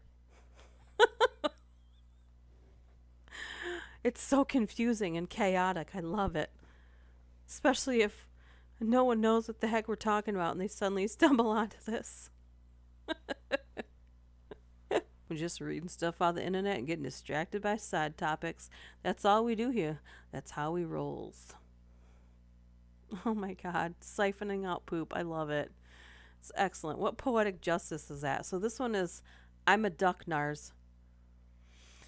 They have 3 stories in this one, and they're both about like a short paragraph each, so that's decent. So, waiting at an intersection in LA by the East LA interchange, if anyone cares. And a guy hopped up on my truck and tapped on the window. I cracked it and he asked me if I could give him a before and was fenced off. And this guy is creepy as hell.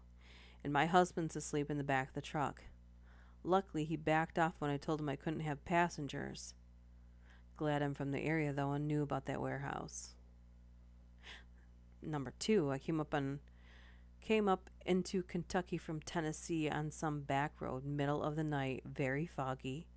We stopped at a truck stop and immediately felt really uncomfortable there. We were in a modern Freightliner, but every other truck was at least 30 years old.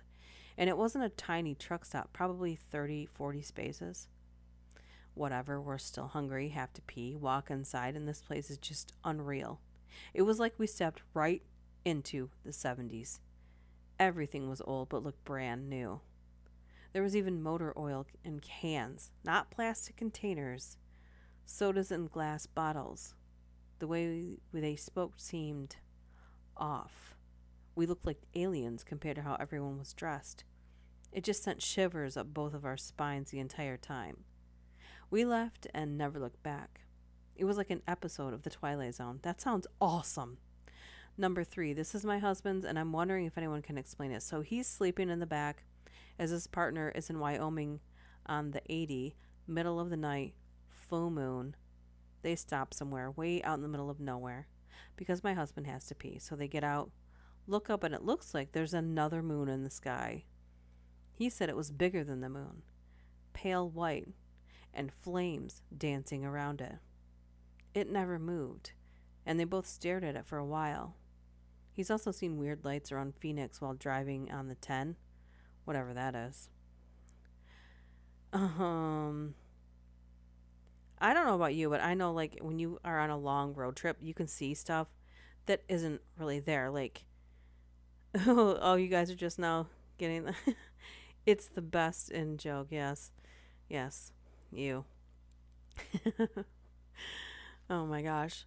My friend and I were coming back. This is a long time ago. Anyways, we had to go get her stuff out of a place she was exiting. I'll save the dramatics and personal story because it's her story. Anyways, she needed to be out of this place and we needed to go get some stuff and get back. So it was like an all-nighter. So we were both super tired. And the sun was just kind of coming up and we were driving down the super long flat road. And you know how like if you're looking at a road from a super long distance, if there's any like kind of dip, it looks like there's like water on the road when there's not, like a mirage, right?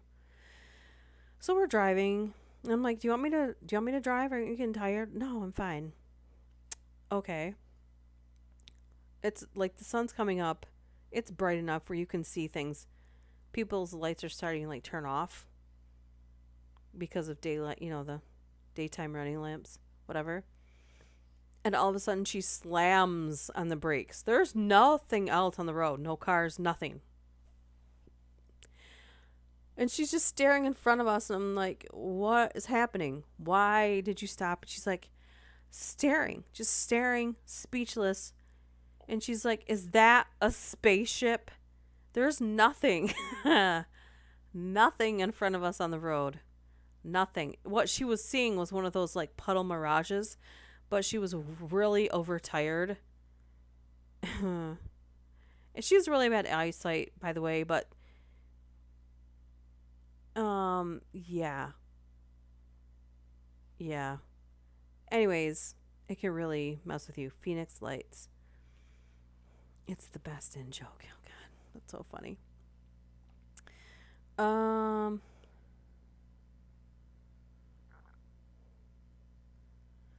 I'm not going to read this one because I'm not really sure like what it implies, but it looks like something with kids. Even though nothing happened, I still don't want to give like the heebie-jeebies to our good happy fun time vibes that we're having. If I do that, it would be on an accident and I could see that, so I'm not going to read that one. This one's by Loon Dog. My mom and I were headed a few states away to visit my brother. About an hour into our trip, we had a flat tire and had to pull over. I was the driver, and as I didn't want to destroy her rim, I made it to the exit ramp. Trucker number one somewhere down the road. We were both in need for a cup of coffee at this point, so we stopped at a Huddle House before we went to Walmart for the patch. We asked the lady behind the counter if she could give us directions to the Walmart, and in process heard about the flat. She informs us that her brother-in-law was over in one of the booths and he'd be happy to patch the tire for us. The brother-in-law is trucker number 2. So we finish up, agree to follow the guy and his 18-wheeler over to the store. And when we get there, I decide to stay with the car and my mom's dog, and my mom heads into the store with trucker number 2. When they get back, my mom has a strange look on her face. I look at her in curiosity, and she responds with a look of, I'll tell you later. As he's fixing the tire, he starts questioning my mom about the age and relationship status. Oh, about my age and relationship status. It's getting creepy because he's asking her like I'm not even there. The what the hell moment happens when he goes to get his toolbox out of his rig. When he opens the door, an object rolls out and it hits the pavement. My mother, being the polite lady she is, starts to retrieve it. I knew what it was. It was a giant purple I don't know if I say dildo. It was a giant purple dildo of the double-headed variety. As soon as the recognition took place, I threw my arms across my mom to stop her and furiously shook my head to get her to stop. Eventually, he retrieved it himself. He got the tire back on the car and attempted to solicit my mom for information about me again. He refused to take cash from her, but requested my number instead. I answered before she could respond with a fake number. And as we drove away, I had to explain to my mom that she almost grabbed a trucker's purple dong. What? Oh. Certain temp inversions where the light from super far away can appear to float above the horizon and almost makes it appear to be closer than it is. I'm drawing the first draft of the logo now. Oh, Jesus. Oh, I see. We know. Yes. Sorry. So sorry. Okay, so this looks funny, but there could be some surprises in here, but I'm going to read it because it looks great. It's the last one in this set of stories by Deranged Killer. Most, if not all of these have really involved stories, so just the highlights. And the highlights from the last one are 21 of them, and they're one sentence highlights. Number 1, bald eagle flying off with a ram carcass as it was sliding down an icy highway pass. Pass. Why did I say pash? Anyways. Still thinking about those pancakes. Anyways, Number 2, an asshole of a buffalo lounging in the road in the fog. 3, having a meatball sub thrown at me by a racist in Kentucky. I mean, free dinner. Horrible, but free dinner. Number 4, used to use the term chief as a generic term until I was run off a Native American run truck stop in South Dakota. Serves you right. Number 5, hang out with some of the crew from Girls Gone Wild. Oh god, that's mashing into my driver's side exhaust pipe. Number 7, eliciting gay sex over the CB so the guy goes into the truck of a guy I got into a fight with earlier. I'm not really understanding that one. That needs more explanation, but that's fine. Number 8, almost hit a moose. They're really big. Yeah, like they're enormous. If you don't know how big a moose is, like think they might survive getting hit, but I don't know. They're gonna do damage to you or your vehicle. They're enormous. I think you should compare. Like I'm gonna Google later. Moose, elephant in comparison to size. Like I'm sure they're not as heavy, but they're real close in size. I think. Anyways, I'm getting distracted. Number 9, snow in Amarillo. Used to be kind of rare. Number 10, pre-dawn winter Nevada. Doing a pre-trip inspection and seeing a mountainside glow. Mountainside glow? Lost on that one. 11, driving to Phoenix from LA. The sunset made it look like I was driving out of the mouth of hell. That sounds awesome. Number 12, watching Katrina pass over Louisiana from a distance. Glad I told dispatch to fuck off when they wanted me to deliver in Baton Rouge that night. Yeah. Number 13, screaming cow escaping my truck. Number 14, I saw Al Green give a sermon in Memphis. Number 15, 4th of July fireworks near New York City during 4th of July. That was probably amazing. Number 16, live action coyote and roadrunner bit with real animals. Okay, there's no way that you saw a roadrunner paint a tunnel on a rock. Anyways, number 17, almost ran over a live power line. Cop stopped me by power, sliding his car movie style in front of me. That's amazing. Number 18, the automated Amazon warehouses. Amazon, not Amazon. Anyway, 19, slipped and knocked myself out in the men's room at a Joann's Gear Jammer in SLC, Utah. SLC? Utah? Sometimes abbreviations are not helpful. Anyways, number 20, being hit on in the men's room while taking a pee. Most awkward shoulder rub ever. Like, I would think, like, as a guy, that would be, like, the number one most desired time to never get a shoulder rub while you're in a public bathroom taking a pee. I don't know what the number two would probably be right up there if like getting a proctology exam. Like right probably tied for meep meep.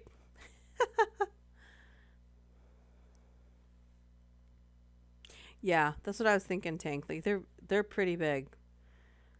Um I don't know. I'm gonna Google that later because I think they might be bigger than that, like in between both of them. But they're enormous. Meep meep. Taking a piss on the side of a mountain road in Colorado, falling and being pulled up by the local FD, fire department. Right. All right. I just saw 20 truck drivers on the spookiest thing to happen to them in the middle of the night, or 15 real drivers tell spooky tales from the road that'll freak you out beyond belief. Which one? Either one? You guys decide. The first one or the second one? Ooh, there's one we could read that's titled 30 People Share Their Gross and Gritty Experiences with Truck Stop Prostitutes, but I don't know, man. We might be traveling into Are we done? Should be should the squirrel in the logo be anatomically correct with huge nuts? I mean, I don't have nuts. Let's just go with the androgynous squirrel because like I'm not a dude. Any stories about Clinton Road? I don't know. I just saw these ones. Um 20 truck drivers on the spookiest thing that happened to them in the middle of the night. 15 real drivers tell spooky tales from the road that'll freak you out beyond belief. 20 truck drivers on the spookiest thing that happened to them in the middle of the night. And gritty experiences with truck stop prostitutes. Nothing mentioned about Clinton Road, but I guess it could be in there. I don't know. Do you want me to read any of these? Or each one is a set of stories. Wow, wow. We're down to 7 people. People were like, "Yeah, I'm out." Hey, I'm just surprised that anybody came to listen. Listen to the stories.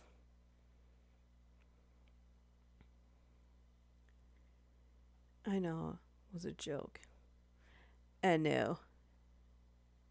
I'll just start reading the shortest one. 15 real drivers tell spooky tales from the road that will freak you out beyond belief because we both know. We all know that the more the title amplifies the fact that it's freaky that it's not. Just I want it to be real. Plus it could be something I read already, so all right, we're delving in. We're delving in. There's 15 of these and after that we're done. We're done. All right. Number 1. This is titled Followed Me for 2 hours. So back in college I was driving home late one night.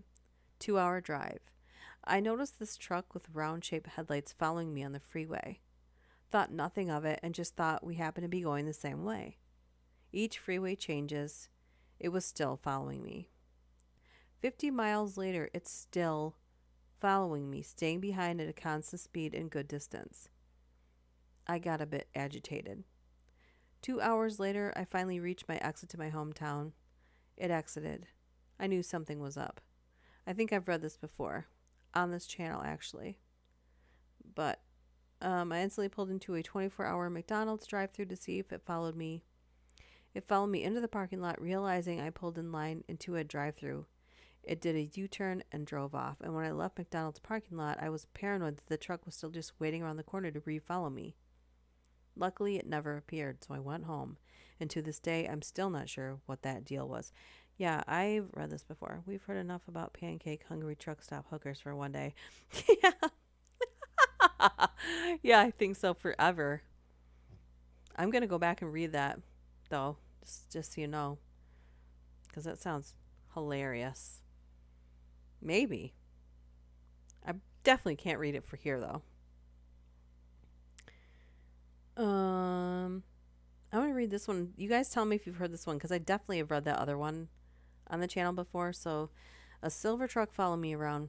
This is number 2. Tried the 3 lefts and a right.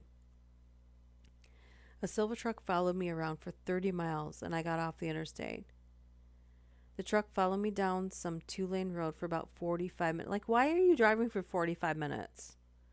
If someone's following me too close for 5 minutes, I stop in the road, stick my hand out the window, and tell them to go around me. And then they get mad at me. Like, if someone is riding for more than 5 minutes, they're not riding my ass anymore because I am done. I can't handle that. 45 minutes? I'm not sure who's trying to get the Olympic gold medal for patience, but more than 10 minutes, you should be alarmed. No one should be following you. Ever. Like, unless you're on, like you're going to the same place. That's it. It was during the long holiday stream. The 3 lefts and a right I did. All right, let's go back. Going back now. Let's see. Let's even go back to where I was. Go back. Let's see if it'll let me. Okay, cool. I can. You never know. Sometimes with these articles, you don't know if it's going to lead you down a trail that you can't come back from. We'll do the spookiest thing in the middle of the night.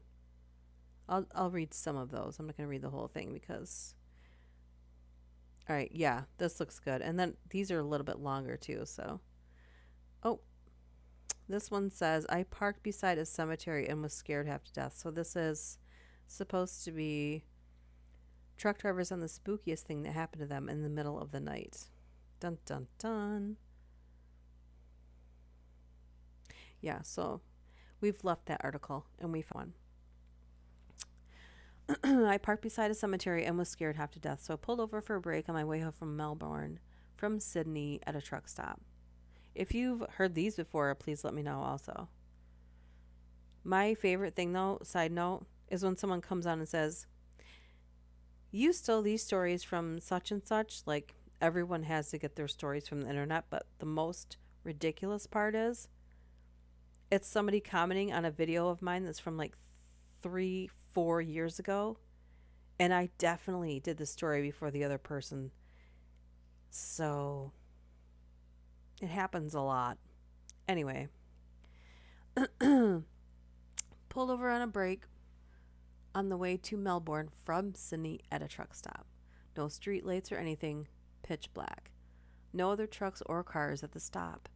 I turn off my lights, switch off the truck, do the curtains, lock the truck from both sides, jump into bed. Set my alarm and set my phone above me in the compartment. I'm rolling over from side to side for about 5-10 minutes. Couldn't get to sleep due to it being prime summer temperatures. This says reaching about 30 degrees at night, so I'm not really sure the conversion there because I mean they're probably doing Celsius and we're Fahrenheit here. Anyways, I'm looking up at the ceiling, mentally planning out the day ahead. Suddenly, the passenger side door opens slightly. Cabin light turns on. What the fuck? Now, the truck is fairly a late model and in pristine condition, so there's no question about a door being faulty or anything. I just sat there for what felt like an eternity, expecting someone to come up and see me sitting there with a solid rod in my hand that we use for tightening belts. No one came up. No noise at all. Just quiet, eerie silence.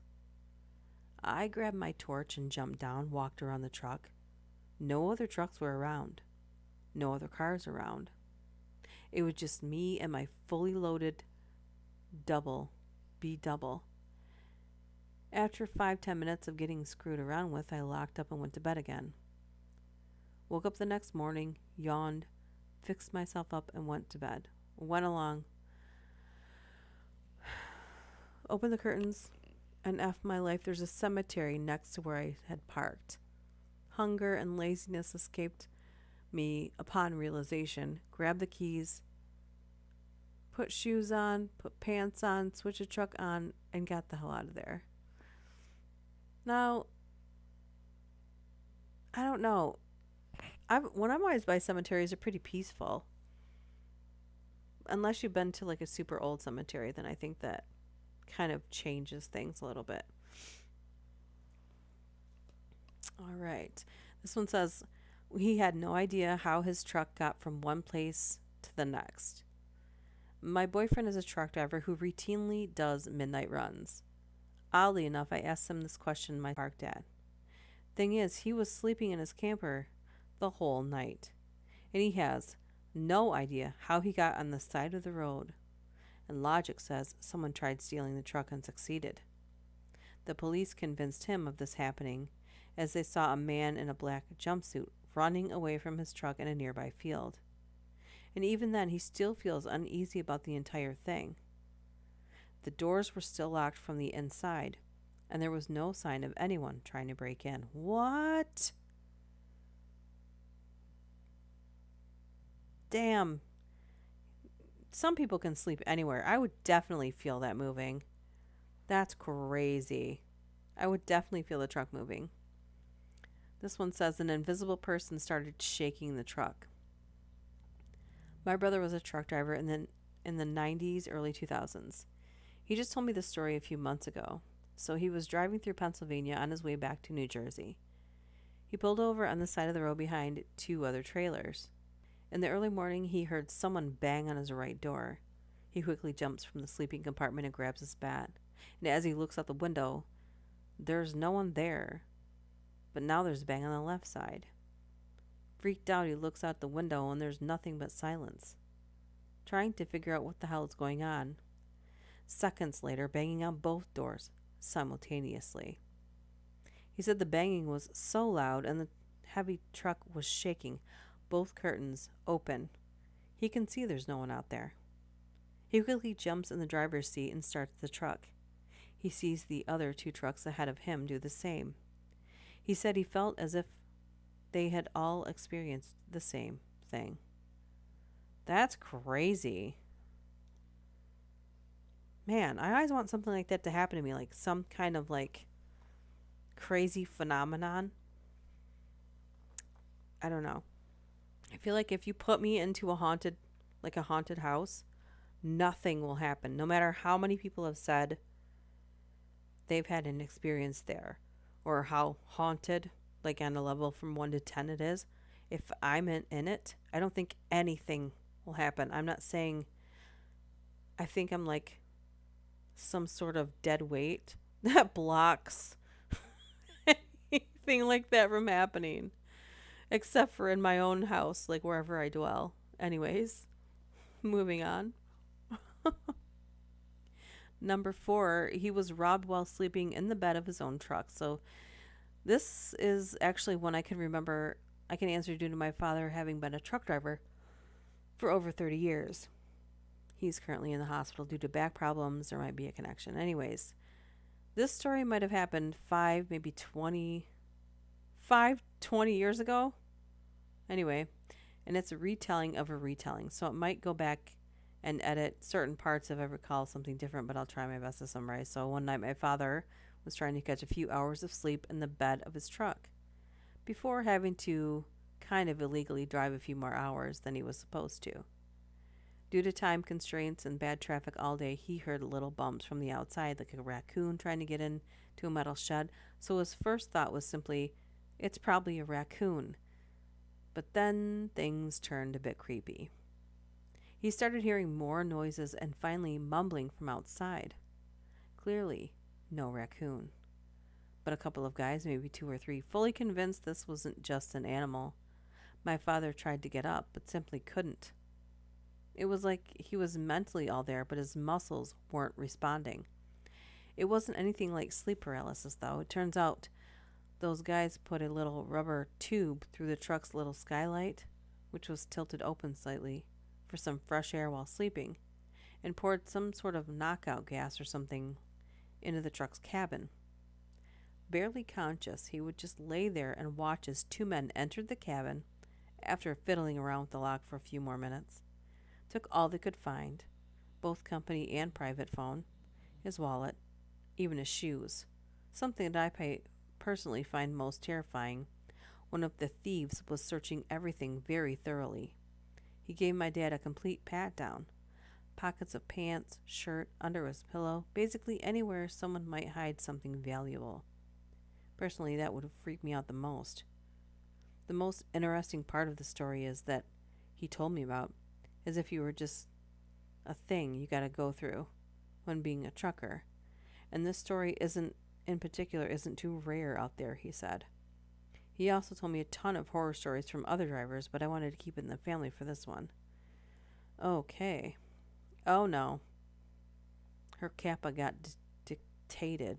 Oh no. I don't know if I should read this one. It'd be cool to have some haunted experience. It's really good, like an abandoned place. I know. My husband and I were always talking about we wanted to go to so many places.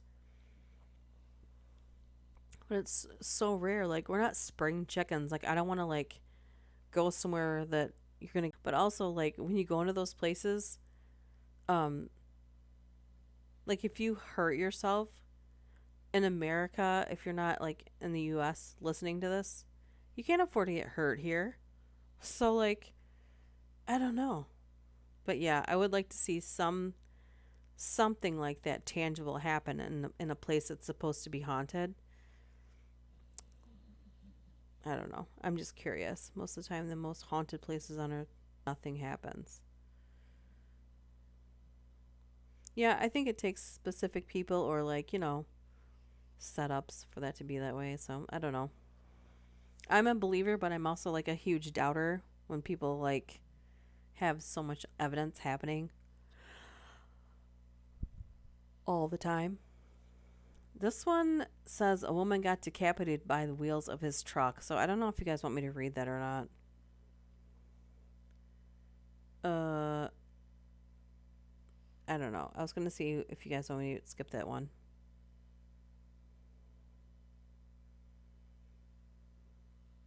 I'm just gonna skip it. So, this one says he woke up to the sound of singing and it turned into screaming. Have a trucker story from the extended family. An uncle used to drive a lot, and he always came back with the most weird stories ever. So, while every family member knew his stories, there was one story he told and warned about, even to me, and I was 6 or so. Moral of the story is to never stay during night in the desert alone. Listen, I think most people with common sense know this. You got Dr. Tank here that can help you with basic field mechanic type things, like a damn Boy Scout. Hey Zena, did you come back? How you feeling? How you feeling, man? You feeling okay?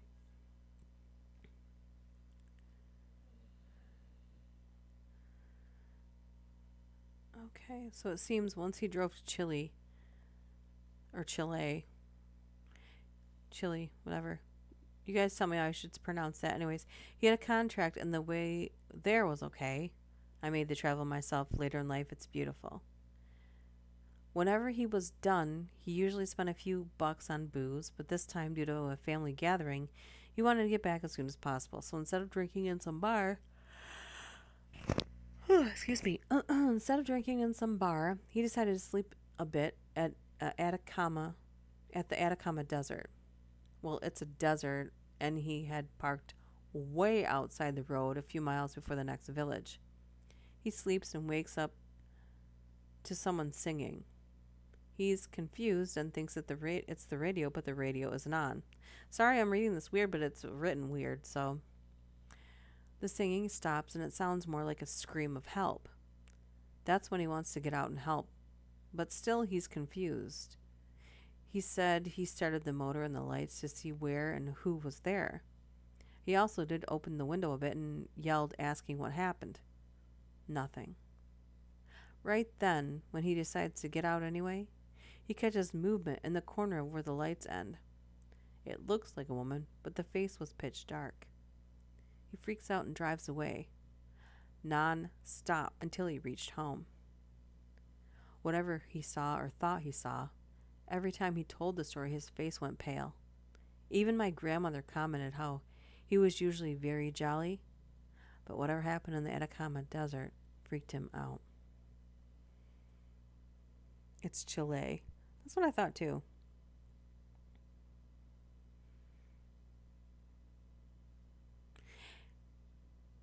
Yeah, I really wanted to do that. It's harder than it sounds to get that going. That's for sure. Doing decent other than normal work stress. Says a white car kept following us and then pointed a gun at us. Also not a trucker, but have a spooky driver story. So about 3 or 4 years ago, my dad and I took a 25-hour journey from Southern California to McAllen, Texas. Mexis, as some call it. It was late November, around 5 or 6 p.m., still plenty light outside, so this white car that appeared to be fresh off the lot, no numbers on the plate, just dealership plates, pulling in front of us repeatedly and cutting us off amidst the freeway traffic. The windows were heavily tinted, so you couldn't see who was inside. It was pretty irritating, and they continued to do this, so we sped up and eventually lost them. It began getting dark outside. I was tired. I fell asleep as my dad continued driving. At this point, the freeway was empty. We had passed the major cities in Texas, and there was nobody else on the road. I woke up at around 1:30 in the morning because I could feel our car alternately speeding the and slowing down. I sat up and rubbed my eyes and noticed we were alone on the freeway, with the exception of the same white car behind us. I looked at my dad, who didn't say a word but continued driving very seriously. My dad's a very confident driver, macho man type guy. We were going up to 110 miles an hour. This white car would match our speed, then quickly switch lanes and pull right in front of us, over and over again. When we'd slow down, they'd slow down. When we sped up, so did they. This is some scary shit when you're in the middle of nowhere in the middle of the night and obviously panicking. Are we going to be okay? I don't know. I don't know what they're trying to do. It's like a game of cat and mouse, my dad says. I guess this has been going on for at least 30 minutes. So my dad decides to end this once and for all, and he starts gunning it way fast. 117, 120, until they're out of sight, which works. He takes the closest exit, pulls off the road. We went under an underpass. He switches off the lights, kills the engine, takes a gun out of the center console, gets out of his car, and just stands there. My dad is very calm, stoic, never shows emotion. I was convinced we were both going to die, or I was going to be brutally kidnapped by the cartel or something. 2 minutes later, slowly, I hear gravel beneath wheels. My heart freezes. I see the white car eerily slow, exit the freeway, turn the corner in the road toward us. The lights shine directly on us, under the overpass, illuminating my dad. Their slow drive down the road toward the gas station. We immediately turned the car around, went back to the freeway, booked the hell out, and never saw them again. Man, that sounds familiar, but I can't really put my finger on it right now. What kind of health issues are you dealing with? Oh. Oh my goodness.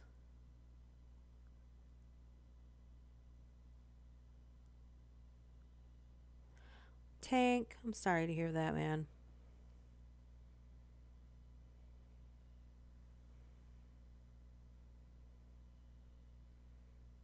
I at least hope that your insurance is decent so you don't get screwed financially too. That's a whole different subject. I could talk about that for hours and hours and hours. Mm.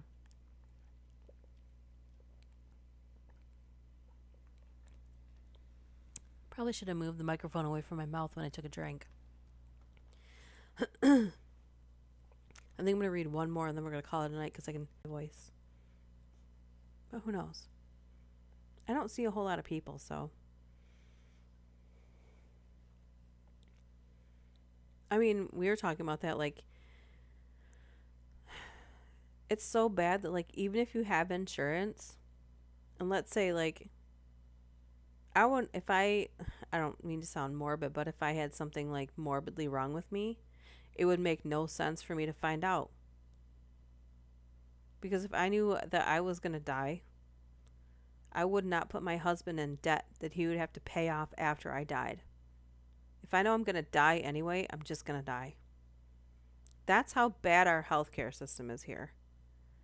But I don't want to bring anybody down or start on a tangent because that's a real problem here. And we came here for a distraction, I believe. So Blue Cross Blue Shield is like the gold card of health insurance, indeed. Yes. I hope it's nothing. I really do. Nobody should be in debt for their health like that. Okay, that one says he came close to hitting a cardboard box filled with kittens. We're definitely not reading that one. It'd be nice if they all had that tragedy right in the title so I didn't accidentally read it. Just in case you're new here, I don't like to read anything that's harming animals or children. Everything else is free game. Oh, well, this one's, oh my gosh, this one's titled A Motorcyclist. He saw a motorcyclist's head pop off and hurtle through the air. Um, wow, way to be a Debbie Downer. I just burped into the microphone. I'm so sorry. My $12,000 plus hernia surgery was only like 500. That's fantastic. That's fantastic. Do we want to end on the motorcyclist head popping up? I have like little bubbles going up my throat. If anybody ever gets that, it's not like a burp. It's just like air bubbles. That's how I feel about my funeral. Like, why can't I be buried in my backyard next to my dog? You can if you get cremated.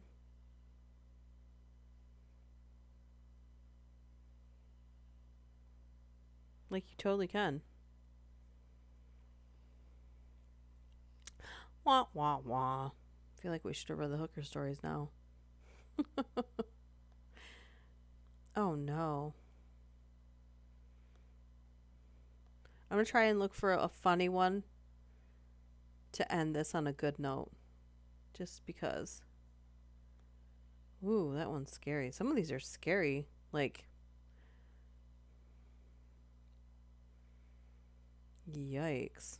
All right, we're going to end it on the head flying through the air because the rest of them are not so light. My dad was a trucker for many years. One time he told me he'd stopped at a mandatory way station somewhere at night that was refurbished from an old train station. My dad parked the truck, got out, noticing that someone was walking along the train tracks with a light. It was really late, so my dad called out and asked if he was okay. The man kept walking. My dad said he had a lantern in his hand. My dad called out again, and the man never returned around. He went into the office and told them that some drunk asshole was walking on the train tracks.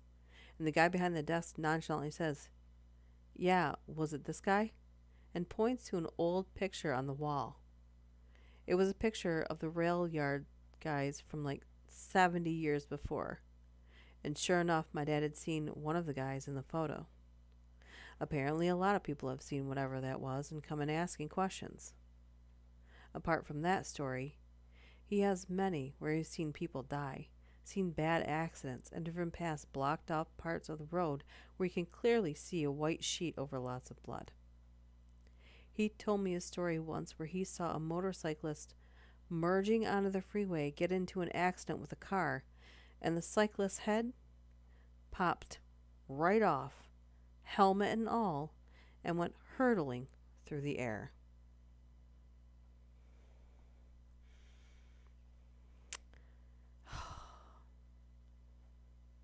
Pain here and there rather often one probably could cause be probed by aliens. At least I can find the humor still.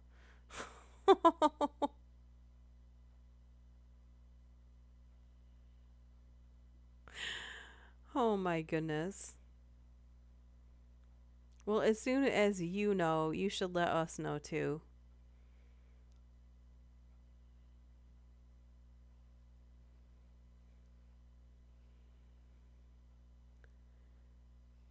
Indeed. Indeed. If there's anything that people want to do, do it. Like, if you like wearing your hair in a mullet and everyone tells you that you shouldn't, just do it. If you like wearing purple sequins, wear them. It does not matter. It's seriously. If what you enjoy doesn't hurt other people, do it. If other people don't like you being happy because they think that you're weird, stay away from those people. Just be weird. Be weird. Be happy. Indulge yourselves in it. For real. I don't have time for judgmental nincompoops. There's no time for that. There was never time for it, but if anything has made us more aware as the last few years, for sure. Especially how much we enjoy not being around other people. How much happier most people are not being around other people and having to put on a facade.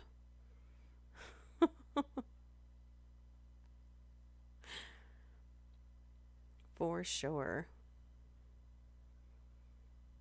I'll have to go back through here so I can remember what we were calling this. The Dark Squirrel Squad. I can't remember what it was. It was way up here, wasn't it?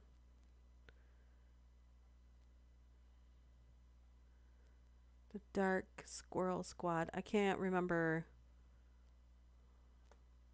Oh my gosh, I can't remember the whole phrasing of it. The Dark Squirrel. All I can remember is Dark Squirrel Squad.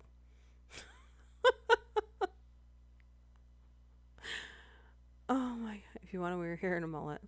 I don't want to. I'm just saying, like,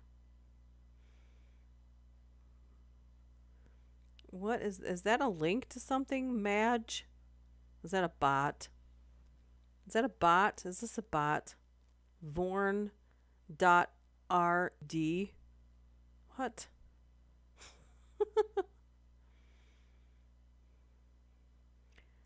Dark Squirrel Pancakes Band. Oh my god. Dark Squirrel Pancake Squad. Making death pancakes. Excellent. Speaking of mullets, if you've seen Don't Look Up Jennifer Hudson, I think that's her name. The character starring. Oh, it's Jennifer Lawrence. Yeah, but it was like a classy mullet.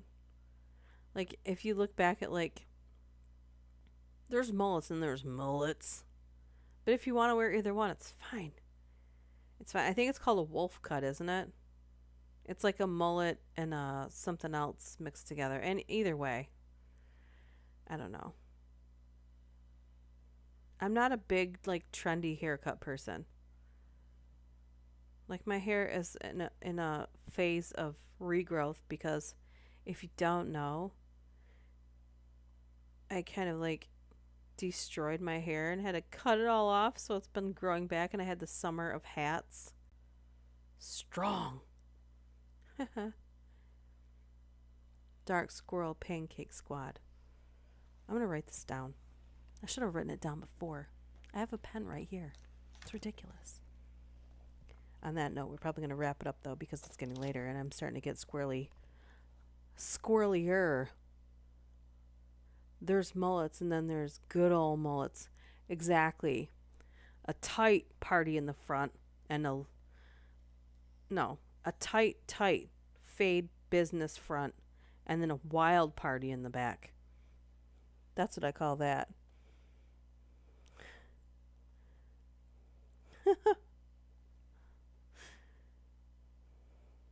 Like just a tornado of hair.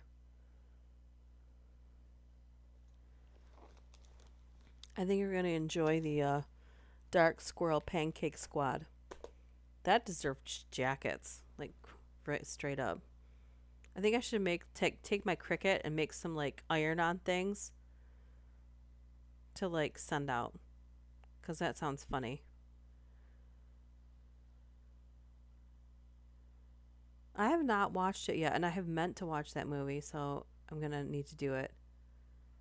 Karen haircut. Hmm. Squirrel, squirrel, squirrel. Squirrel, squirrel, squirrels. Yeah. All right. On that note, we're going to wrap it up and I'm going to say thanks for joining me with absolutely no notice at all. A business meeting in the front and a mosh pit in the back.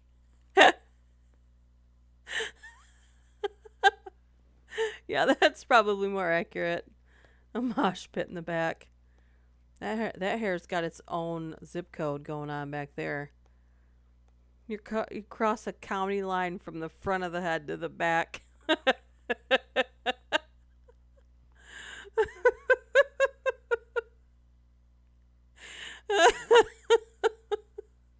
There's a scene at the end of the credits that's hilarious. Okay, I'll make sure I pay attention to that one.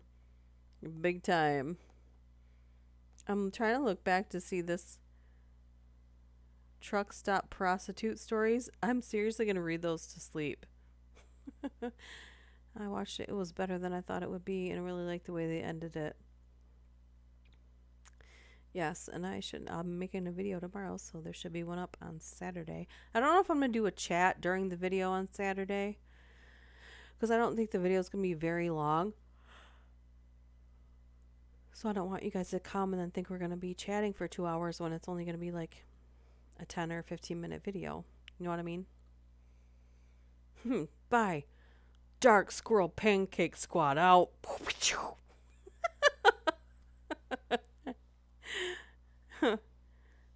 We're gonna have to learn squirrelese. So we have some kind of like secret language too, but I'm getting ahead of myself. Anyways, thanks for joining me tonight, and I hope you guys enjoyed it. Sorry there was no notice, and I hope you're all doing well, and you'll have a video in a couple of days. All right. On that note, I'm going to say good night. Oh, hilariously douchey, and I like it. All right. Tank, I hope you feel okay. And Zena, I'm glad that you're doing okay. And I hope you guys all have a good night. And thank you for joining me. And on that note, I'm going to say bye, Squirrel Squad. Bye. Bye.